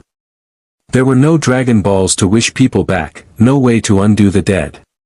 Every casualty was permanent. And somewhere out there, hidden among billions of beings, a Sith Master was orchestrating all of it. Goku looked up at Felucia's strange sky, at the bioluminescent spores drifting on alien winds. He'd come to this galaxy by accident, gotten caught up in someone else's war. But now it was personal. He'd find this puppet master. And when he did, they'd have a conversation about the value of life, one way or another. The Jedi Temple's council chamber felt different when Goku entered this time, heavier, more tense. Emergency session, they'd called it. 3 days after Felucia, and the war had only intensified. Mygeeto had fallen despite Jedi intervention. Salakami remained contested. And across 50 systems, separatist forces were pressing advantages that seemed too coordinated to be coincidental. Someone was accelerating the conflict. Pushing toward some endgame. Order 66, Mace Windu repeated, his expression grave. "You're certain Dooku mentioned it specifically?" Right before he escaped, Goku confirmed. He stood in the center again, but this time no one questioned his presence. 3 battles in 3 days had earned him a place in their councils. He said, "When it comes, the Jedi will fall." "What is it?" The council members exchanged troubled glances. Finally, Yoda spoke. "Known to us, this phrase is not. But disturbing, the context is.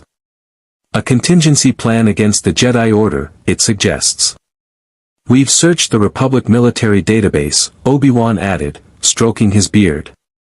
"There are numbered orders from 1 to 150, protocol commands for the clone army. Order 65 is arrest the Chancellor for treason. Order 37 is mass civilian evacuation. But Order 66, he trailed off, frustrated. The file is encrypted at the highest level. Even with Jedi clearance, we can't access it. Then break the encryption, Goku said simply. If it's dangerous, you need to know what it is. It's not that simple, Ki-Adi-Mundi explained. These protocols are hardwired into clone trooper conditioning. Breaking military encryption would be seen as an act of rebellion against the Republic itself. The Senate would. The Senate doesn't matter if the Jedi are all dead, Goku interrupted bluntly. You guys keep trying to follow rules made by people who might be your enemies. Where I come from, when someone threatens you, you deal with the threat first and worry about politics later. We are not like you, Mace said sharply. The Jedi serve the Republic. We cannot simply ignore chain of command because of vague threats from a Sith Lord. Even when that Sith Lord has been right about everything else. Goku challenged. Dooku predicted the war. He knew about me before the Jedi did. He's always 3 steps ahead. Maybe you should start taking his warning seriously. The chamber fell silent. It was Shakti who finally spoke, her voice measured. There is wisdom in the outsider's perspective. We have been so focused on prosecuting the war that perhaps we've neglected to question its fundamental nature. Who benefits from the Jedi being scattered across the galaxy, away from Coruscant, separated into small vulnerable units? The Sith, Plo Koon answered immediately. If the dark side seeks to destroy the Jedi Order, this war accomplishes that goal incrementally. Every battle costs us knights and Padawans. Every deployment stretches us thinner. And the clones, Obi-Wan added slowly, his face paling as the implications crystallized. We trust them absolutely. We fight beside them, rely on them. If somehow their loyalty could be turned, if Order 66 is a command to attack Jedi, then we would be destroyed by our own army, Mace finished grimly. Scattered across the galaxy, surrounded by soldiers programmed to kill us. It would be the perfect trap. Yoda closed his eyes, his ears drooping. Foresee this, I could not. Blind, we have been. Arrogant. So certain of our righteousness that we failed to see the snare closing around us. So what do we do? Ahsoka spoke up from her position beside Anakin. She'd been silent until now, but her voice carried steel. If the clone army is a weapon aimed at us, how do we defend against it? We can't abandon the Republic, Anakin said immediately. The clones have fought beside us for 3 years. Rex, Cody, all of them, they're not mindless droids. They're people. We can't just assume they'd turn on us. Not assume, Goku corrected. Test. You've got all this technology, right? Scan their brains, check for hidden programming, figure out if this Order 66 thing is real. Medical scans of every clone in the Grand Army? Ki-Adi-Mundi shook his head. The logistics alone would take months. And if we're wrong, if this is paranoia, we'd destroy trust between Jedi and clones permanently. And if you're right and do nothing, Goku countered, you'll all die. Seems like an easy choice to me.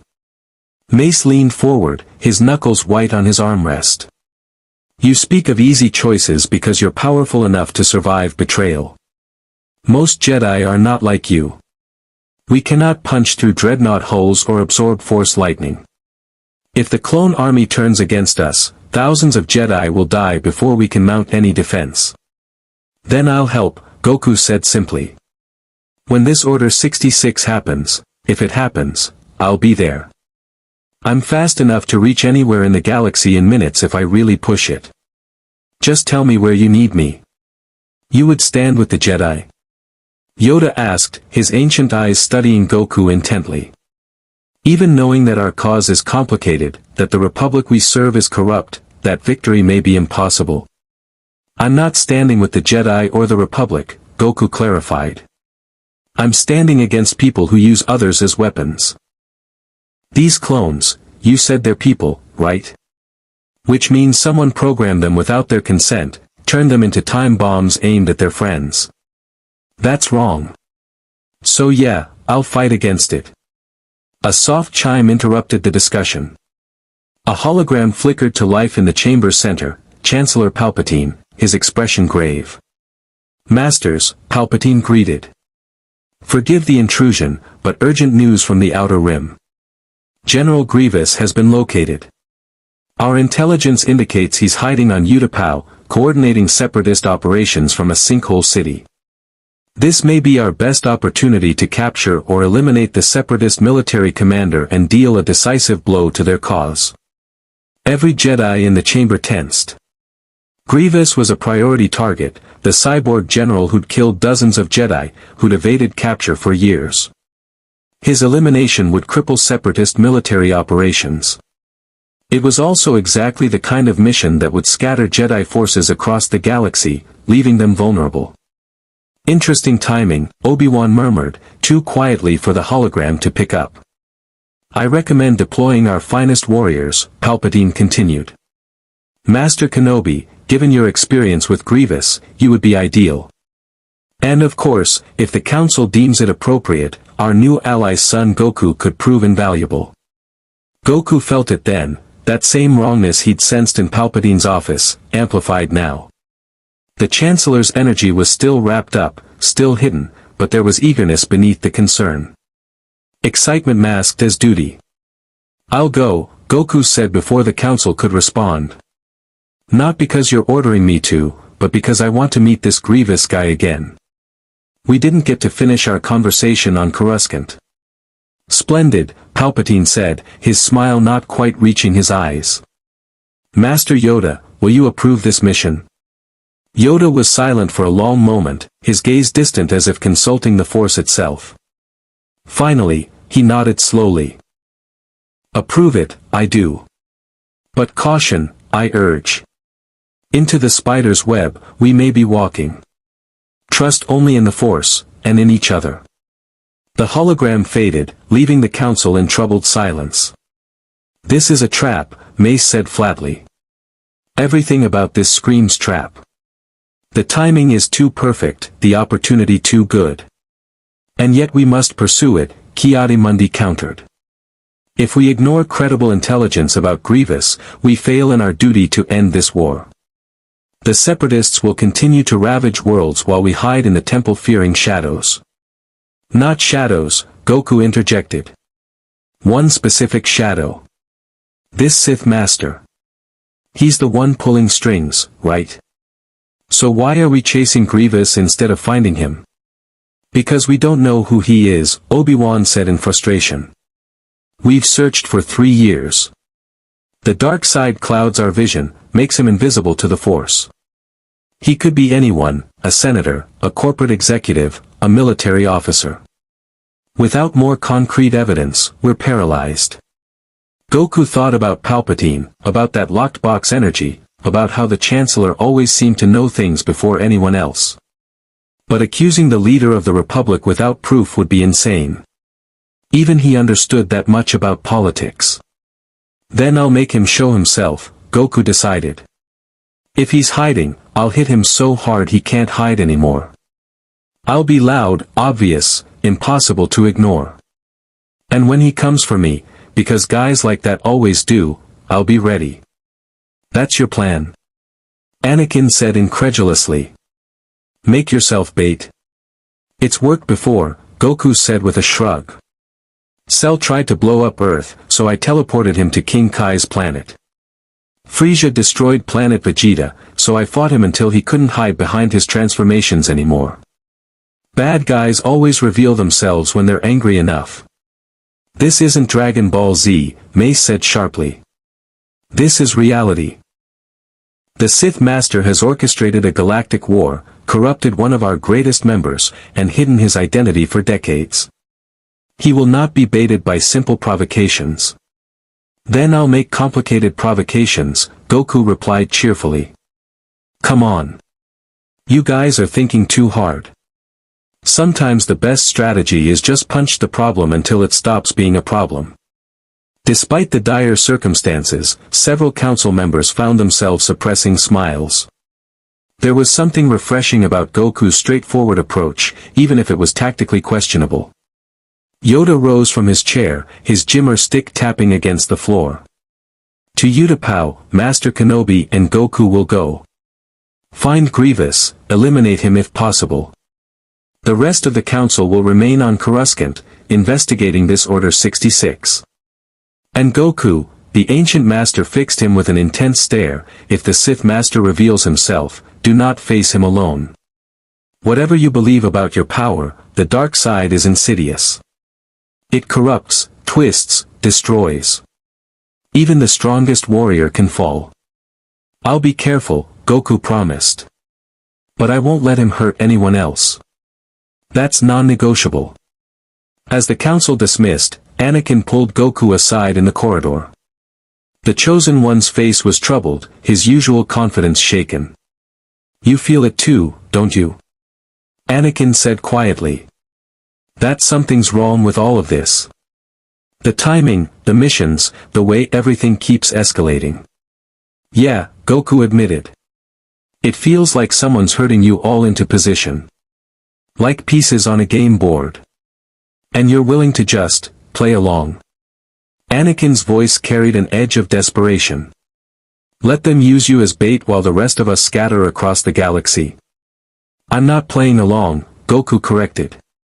I'm changing the game. See, in fights, the person who controls the pace usually wins. Your Sith master thinks he's in control, thinks he's 10 steps ahead. But what happens when someone doesn't follow the script? When someone's strong enough to just flip the whole board over? Anakin stared at him, then laughed, a short, bitter sound. You're either the bravest person I've ever met or the most insane. Maybe both.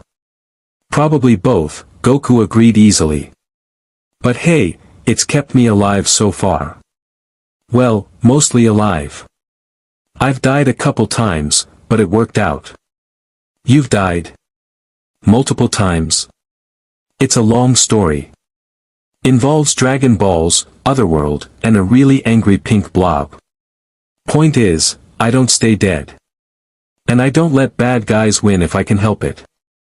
Goku's expression grew serious. Your Chancellor, Palpatine. There's something off about him. I know you trust him, but... I know, Anakin interrupted quietly.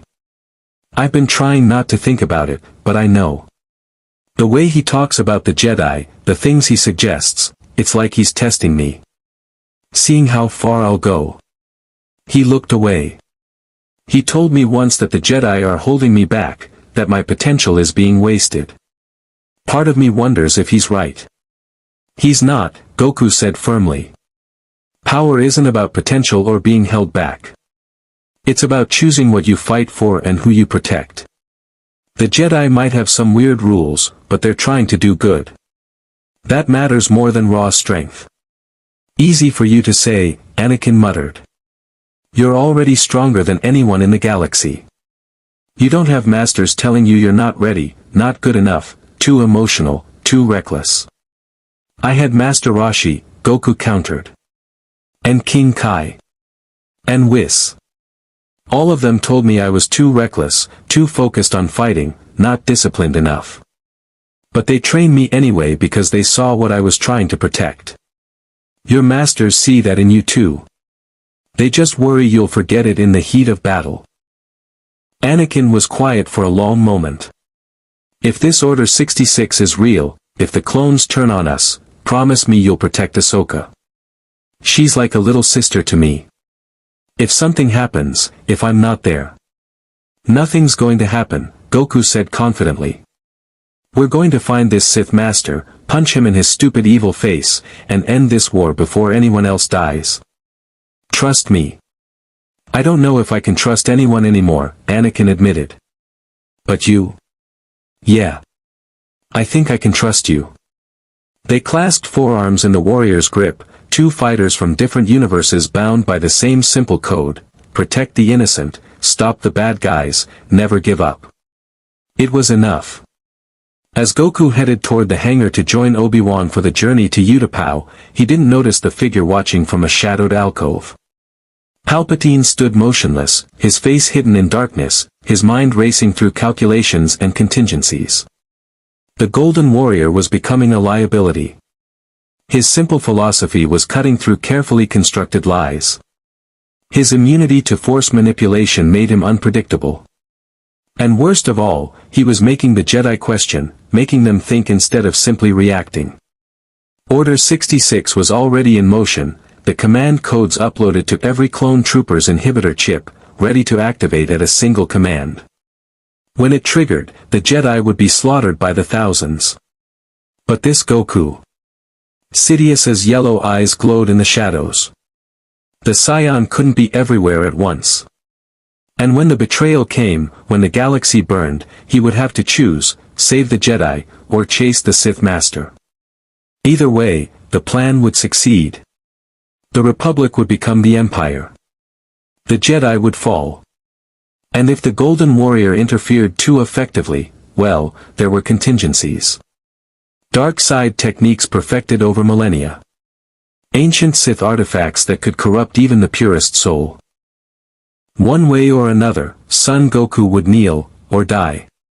The Sith Lord smiled in the darkness, and the shadows seemed to smile with him. Utapau rose from the wasteland like a wound in reality, massive sinkholes plunging kilometers into the planet's crust, their walls lined with landing platforms and buildings that clung to vertical stone like mechanical barnacles. Wind howled through the canyons, carrying the cries of native Vericto lizards and the hum of starship engines. It was a world of depths and shadows, perfect for someone like Grievous to hide. Obi-Wan's starfighter descended toward the 10th level, where intelligence suggested the Separatist command center was located. Goku flew alongside without a ship, his body simply cutting through atmosphere at speeds that should have ignited the air around him.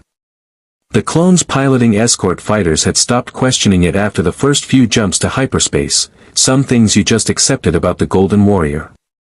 Remember, Obi-Wan's voice crackled through the comlink Goku wore on his belt. This is reconnaissance first. We verify Grievous' location, call in reinforcements, then strike with overwhelming force. No charging in alone. Sure, Goku replied, though his tone suggested he was already planning to charge in alone. I'm serious, Goku. Grievous is. The cyborg general exploded from a hidden hangar bay, riding a wheel bike at impossible speed. His 4 arms spread wide, lightsabers ignited, mechanical voice bellowing a challenge that echoed through the sinkhole. Kenobi. I've been waiting for you. Or we could skip the reconnaissance, Obi-Wan said dryly, pulling his fighter into an evasive roll as Grievous' spike-mounted cannons opened fire. Goku accelerated, intercepting Grievous mid-flight. The impact sent both combatants careening into the sinkhole's wall, shattering stone and creating an avalanche of rock that cascaded into the depths below. They separated, Goku landing lightly on a narrow platform while Grievous' bike reconfigured into combat mode. You, Grievous snarled, his yellow eyes focusing on Goku with undisguised hatred. The anomaly. Count Dooku has sent new orders regarding you. Yeah. What's that? Goku asked, dropping into a ready stance. To kill you by any means necessary. Grievous' chest cavity opened, revealing a sophisticated explosive device, a thermal detonator scaled to industrial proportions. Even if it means destroying this entire installation. Wait, Obi-Wan began. Grievous activated it. The explosion consumed 3 levels of the sinkhole city in an instant. Fire and shrapnel erupted outward in an expanding sphere of destruction, vaporizing buildings and sending millions of tons of debris into freefall. Obi-Wan's fighter was caught in the blast wave, systems failing as he fought for control. Clone trooper gunships scattered like leaves in a storm. And in the center of the inferno, Goku stood untouched. The flames washed over him harmlessly, the shrapnel bouncing off his Kyrian-forced body like rain. When the initial blast cleared, he was still in his stance, completely unharmed but absolutely furious. People lived here, he said quietly, his voice cutting through the roar of secondary explosions. Civilians. Families. You just killed them to try and hurt me. Acceptable losses, Grievous replied, already retreating toward a hidden escape route. The Separatist cause requires. He never finished. Goku's fist caught him in the torso, the impact creating a sonic boom that shattered every remaining window in the sinkhole. Grievous duranium plating crumpled like tissue paper. His organic components, that small sack of vital organs keeping the cyborg alive, ruptured. He crashed through 7 levels of architecture before embedding himself in the bedrock at the sinkhole's bottom. Goku appeared beside him an instant later, his power flaring golden. Not a full transformation, he didn't need it, just enough to make his point absolutely clear. "I gave you a chance on Coruscant," Goku said, his turquoise eyes cold with barely restrained rage. "I tried to show you there was another way. But you chose this. You chose to murder innocent people because your boss told you to." Grievous coughed, hydraulic fluid leaking from his shattered chassis. "I am a soldier. I follow orders." "No," Goku corrected. "Soldiers protect people. You're just a weapon pointed at whoever your masters hate. And I'm done trying to save weapons." He raised his hand, energy gathering in his palm, a simple ki blast, nothing fancy, just enough to end this permanently. Grievous had killed dozens of Jedi, murdered countless civilians, and just tried to destroy an entire city. This wasn't a fight anymore. It was justice. "Goku, stop." Obi-Wan landed heavily on the platform, his robes singed and his face showing the strain of surviving the explosion. "Don't kill him. We need him alive for interrogation. He might know where Dooku is, where the separatist leaders are hiding." "He just murdered hundreds of people," Goku said, not lowering his hand. "Maybe thousands. The entire 3rd through 5th levels." "I know," Obi-Wan interrupted gently. "I know what he did. But killing him in cold blood makes you no better than him. The Jedi don't execute prisoners. I'm not a Jedi." The words hung in the smoky air between them. Goku's hand still glowed with gathered energy, his face showing an expression Obi-Wan had never seen before, not anger exactly, but something colder. Determination. The absolute certainty of someone who decided a line had been crossed. "No, you're not," Obi-Wan agreed quietly. "You're something else entirely. Something pure and powerful and uncompromising. But Goku, if you kill him like this, you prove Dooku right. You prove that power without mercy is just another form of tyranny." "Mercy?" Goku's voice cracked. "Those people he killed don't get mercy. They don't get second chances or trials or... And neither will anyone else if we don't learn what Grievous knows," Obi-Wan pressed. "The Sith Master is still out there. This war is still happening. Every moment we spend on revenge is a moment we're not spending stopping the real threat." Slowly, painfully, Goku lowered his hand. The gathered energy dissipated. He looked down at Grievous' broken form with something between pity and disgust. "You get to live," Goku told the cyborg. "But if I see you again, if you hurt anyone else, I won't hesitate. Understand?" Grievous' vocabulator crackled. "The Master already knows your weakness, warrior. You care too much." Before Goku could respond, clone troopers descended on cables from surviving gunships above. Commander Cody led the squad, his armor scorched but his weapon steady. "Generals. We've secured the perimeter. Civilian casualties are significant. Medical teams are en route but," he noticed Grievous. "Is that?" "General Grievous," Obi-Wan confirmed. "Restrain him and prepare for immediate evacuation. I want him on a Republic cruiser within the hour, maximum security." As the clones moved to secure the prisoner, Goku turned away, his fists clenched. He could still sense the dying, people trapped in rubble, others burned beyond recognition, families torn apart by an explosion intended solely to kill him. This was different from the battles on Earth. When Frisia destroyed a planet, it was obvious evil. When Cell threatened the world, you knew he was the enemy. But here, in this galaxy, the lines were blurred.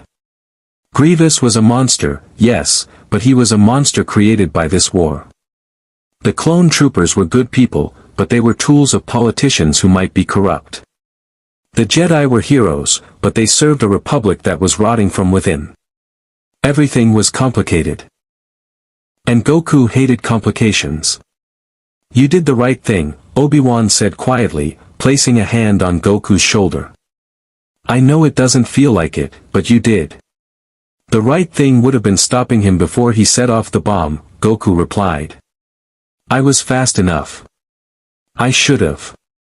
"You can't save everyone," Obi-Wan interrupted. "That's the hardest lesson any warrior learns. We do our best, we fight with honor, but we cannot prevent every tragedy. If we could, there would be no need for warriors at all." A comlink chirped. Obi-Wan answered, his expression shifting from weary to alarmed as he listened. "Understood. We're returning immediately." "What is it?" Goku asked. "The Council is recalling all Jedi to Coruscant," Obi-Wan said grimly. "Master Windu discovered something about the Chancellor. Something that changes everything." The journey back to Coruscant took 3 hours at maximum hyperspace. Goku spent most of it meditating, not in the Jedi way, but in his own style, centering his ki and trying to process what he'd felt on Utapau. The anger, the desire for revenge, the way he'd almost killed Grievous not in combat but in execution. Was that wrong? The cyborg was a murderer. He'd shown no remorse, no hesitation. By any reasonable standard, he deserved death. But Obi-Wan's words echoed, "Power without mercy is tyranny." Back home, Goku had let villains go before. Vegeta, Piccolo, even Frieza eventually. Some had become allies. Others had simply left. But that was different. There were Dragon Balls, ways to undo damage, to bring people back. Here, death was permanent. Mistakes were forever. Deep thoughts. Anakin's voice crackled over the comlink. He'd joined their formation with his own squadron of fighters. "Just thinking about whether I made the right choice," Goku admitted. "Letting Grievous live." "You did," Anakin said immediately. "Trust me, I've been exactly where you were. Staring at an enemy who deserves to die, wanting to just end it. But that's not who we are. The moment we start executing prisoners, we become the very thing we're fighting against. Even when the prisoner would kill millions given the chance. Even then." Anakin's voice was firm. "That's what separates us from them. The Sith believe in absolute power, in doing whatever it takes to win. We believe in principles that transcend expediency. It's harder. It costs more. But it's right." Goku absorbed that, filing it away with all the other lessons this galaxy had taught him. Power without wisdom. Strength without mercy. The ways good people could become monsters if they forgot why they were fighting. When they emerged from hyperspace above Coruscant, something felt wrong immediately. The planet's orbital defenses were on full alert. Venator-class star destroyers formed defensive perimeters around the Senate District and Temple. Fighter patrols screamed past in tight formations, their weapons armed and targeting systems active. This wasn't standard security. This was war footing. What happened? Obi-Wan demanded over the command channel. Master Windu confronted the Chancellor, Commander Cody reported from the flagship. "There's been some kind of incident in Palpatine's office. No details yet, but..." The signal cut to static. Then, from every clone trooper comlink simultaneously, a voice that Goku recognized, Chancellor Palpatine, but different. Cold. Absolute. Inhuman. Execute Order 66. For 3 seconds, nothing happened. Then the galaxy exploded into violence. In his fighter's cockpit, Anakin watched in horror as his gunship escort suddenly opened fire on Ahsoka's transport. The Padawan's desperate evasion barely saved her life. Across Coruscant's orbit, clone troopers turned on their Jedi commanders with mechanical precision. Ships exploded. Escape pods launched. Bodies tumbled into the void. Obi-Wan's squadron leader, Cody, who'd fought beside him for 3 years, calmly locked weapons on the Jedi Master's fighter and pulled the trigger. Only Goku's intervention saved Obi-Wan's life. He'd been flying alongside the formation and simply grabbed the Jedi's entire starfighter, ripping it free of the targeting solution and accelerating toward the temple so fast the pursuing shots never had a chance to track. "What's happening?" Obi-Wan shouted, his fighter's canopy cracking from the stress of impossible acceleration. "Why are the clones?" "Order 66, Goku said grimly, understanding crystallizing with horrifying clarity. "The contingency Dooku warned about. This is it. The trap just closed." Across the galaxy, in 1,000 systems, 10,000 Jedi died in the space of minutes. Betrayed by the soldiers they'd trusted, killed by the army they'd led. Younglings slaughtered in training temples. Masters gunned down on battlefields. Padawans executed while pleading for their lives. The Jedi Order, guardians of peace and justice for 1,000 generations, was ending not with a battle but with a betrayal. And somewhere in the Senate district, Darth Sidious laughed. The aftermath of Order 66 stretched across months. With Sidious imprisoned and his dark side influence severed, the inhibitor chips in the clone troopers' heads lost their override control. Thousands of clones woke from their forced compliance to discover they'd murdered their Jedi commanders, brothers and sisters they'd fought beside for 3 years. The psychological trauma was devastating. Some deserted. Others took their own lives. Many simply stood in shocked silence, trying to comprehend what they'd been forced to do. The Jedi Order survived, but barely. Of the 10,000 Jedi who'd served during the Clone Wars, fewer than 200 remained. Younglings had been slaughtered. Temples across the galaxy lay in ruins.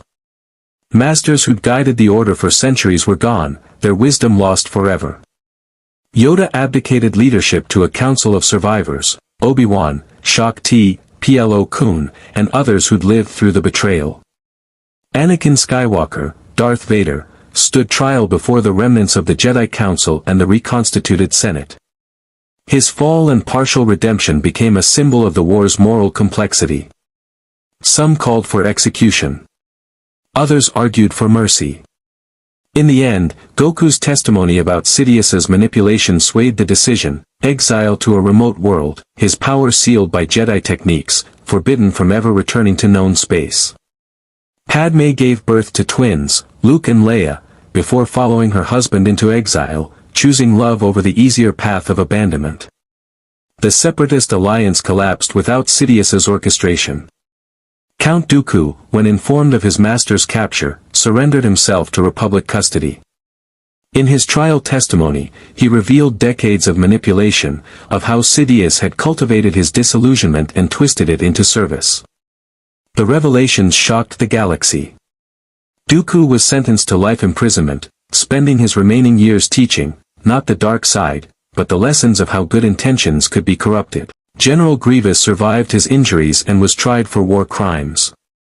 The cyborg's organic remains were separated from the mechanical weapons platform, and what remained, Kaiming Jai Shilo, the Kaleesh warrior he'd once been, was given the choice of execution or service.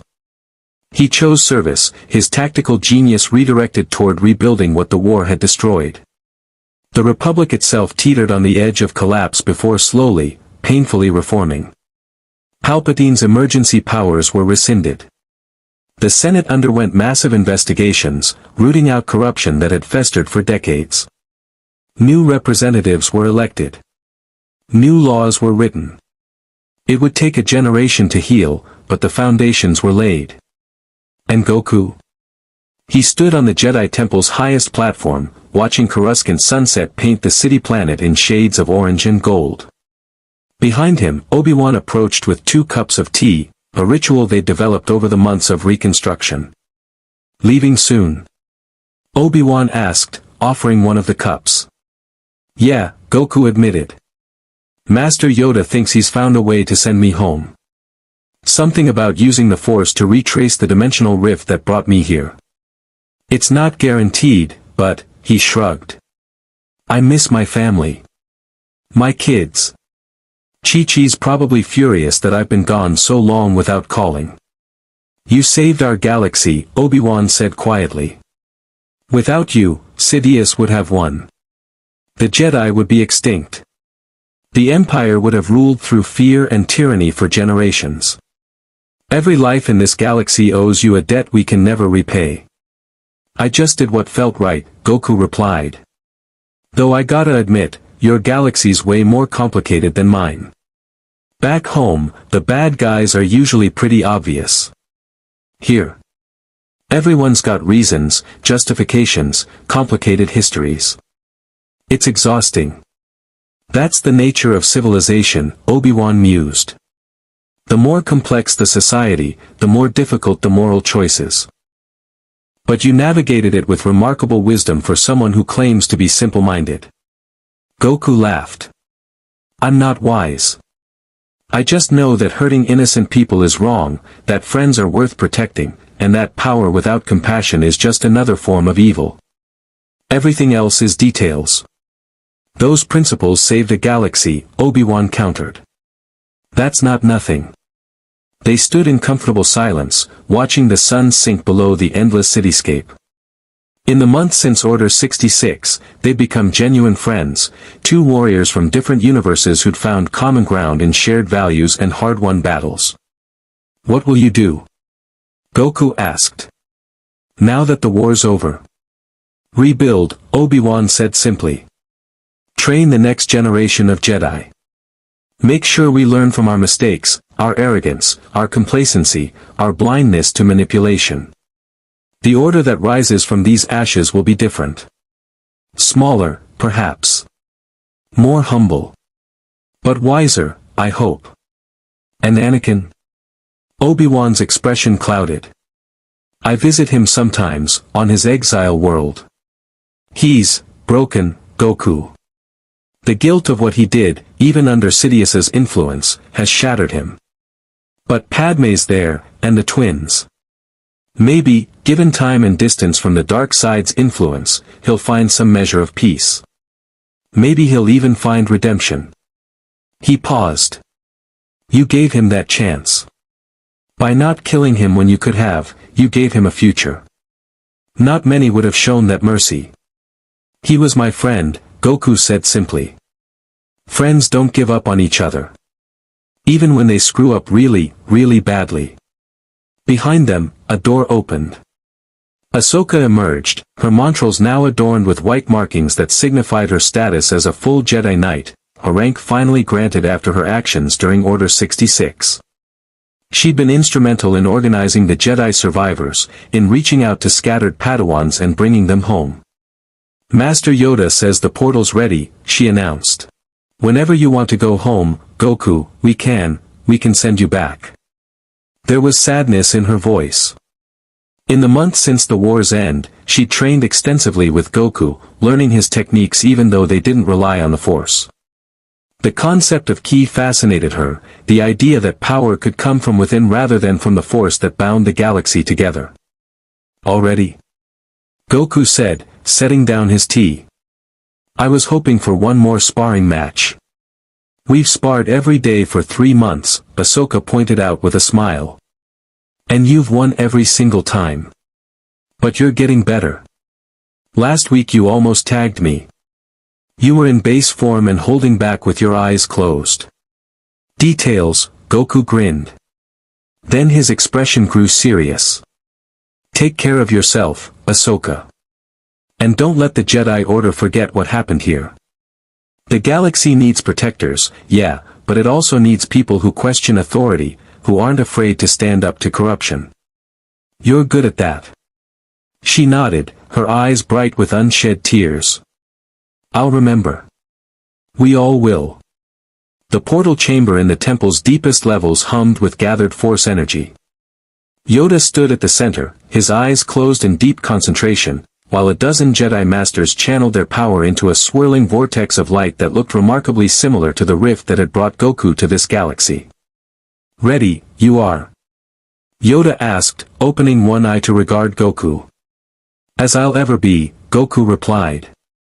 He'd changed back into his original orange GI, repaired and cleaned by temple attendants who take an unusual pride in maintaining the garment of their savior.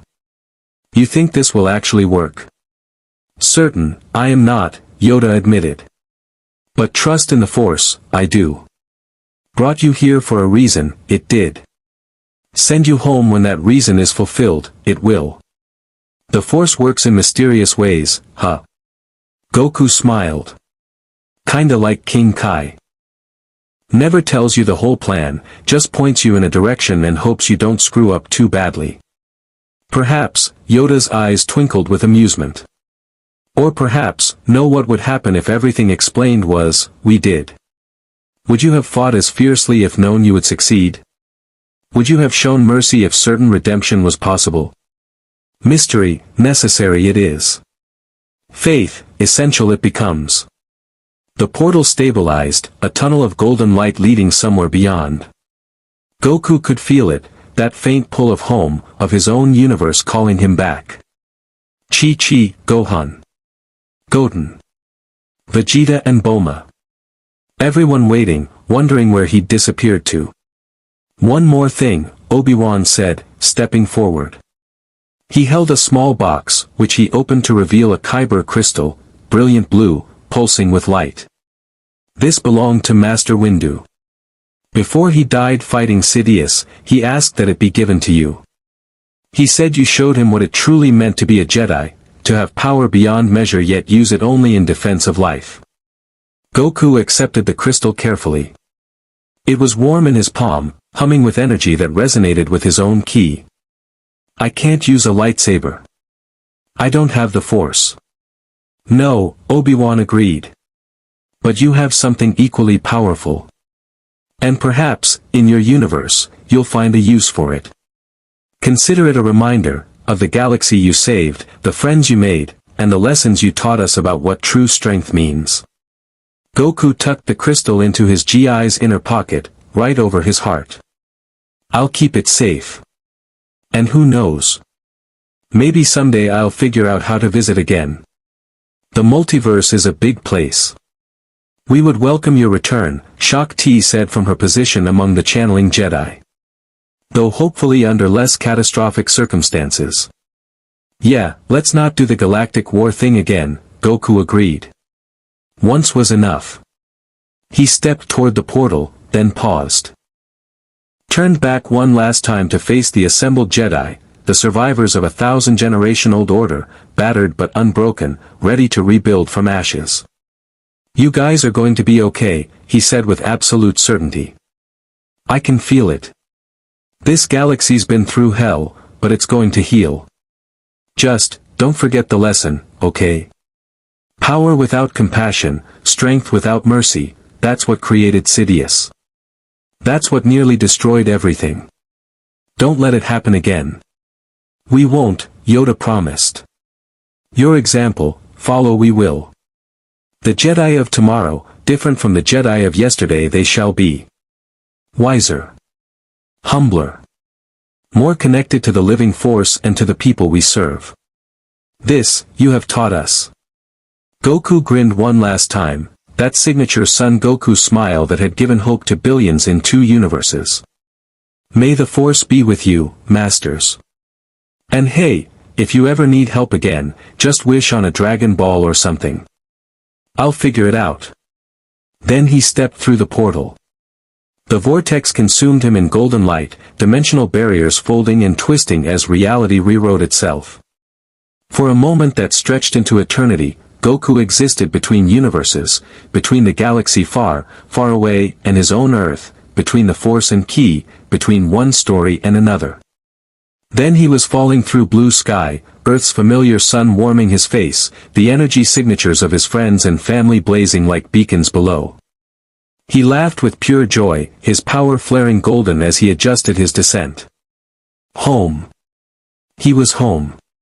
In the galaxy he'd left behind, the Jedi sealed the portal and began the long work of rebuilding. Obi-Wan would go on to train a new generation, teaching them not just lightsaber forms and Force techniques, but the lessons of humility and compassion that Goku had embodied. Ahsoka would become a legend in her own right, a bridge between the old order and the new. Yoda would guide them all for a few more years before finally becoming one with the Force, his last words a reference to the Golden Warrior who'd saved them all. Anakin Skywalker, in his exile, would slowly find redemption through years of meditation, family, and confronting his own darkness. His children would grow strong and wise, inheriting both his potential and the hard-won wisdom of his mistakes. The galaxy would remember him not as Darth Vader the betrayer, but as a cautionary tale of good intentions corrupted, and the possibility of redemption even after the darkest fall. And somewhere in the depths of a maximum security prison, Darth Sidious sat in a force-dampening cell, his plans in ruins, his empire unborn, his grand design shattered by a warrior from another universe who'd simply refused to compromise his principles. Power without mercy, Goku had said, is just another form of evil. In the end, mercy had proven stronger than any dark side technique. Compassion had triumphed over manipulation. And a simple warrior with a pure heart had accomplished what 1,000 generations of Jedi had struggled to achieve. He'd brought balance to the Force not by destroying the Sith, but by showing everyone what it truly meant to be strong. The galaxy would remember. And in remembering, it would heal. Subscribe for more epic crossover stories. Speech balloon, drop a comment with which character you want to see in the Star Wars galaxy next.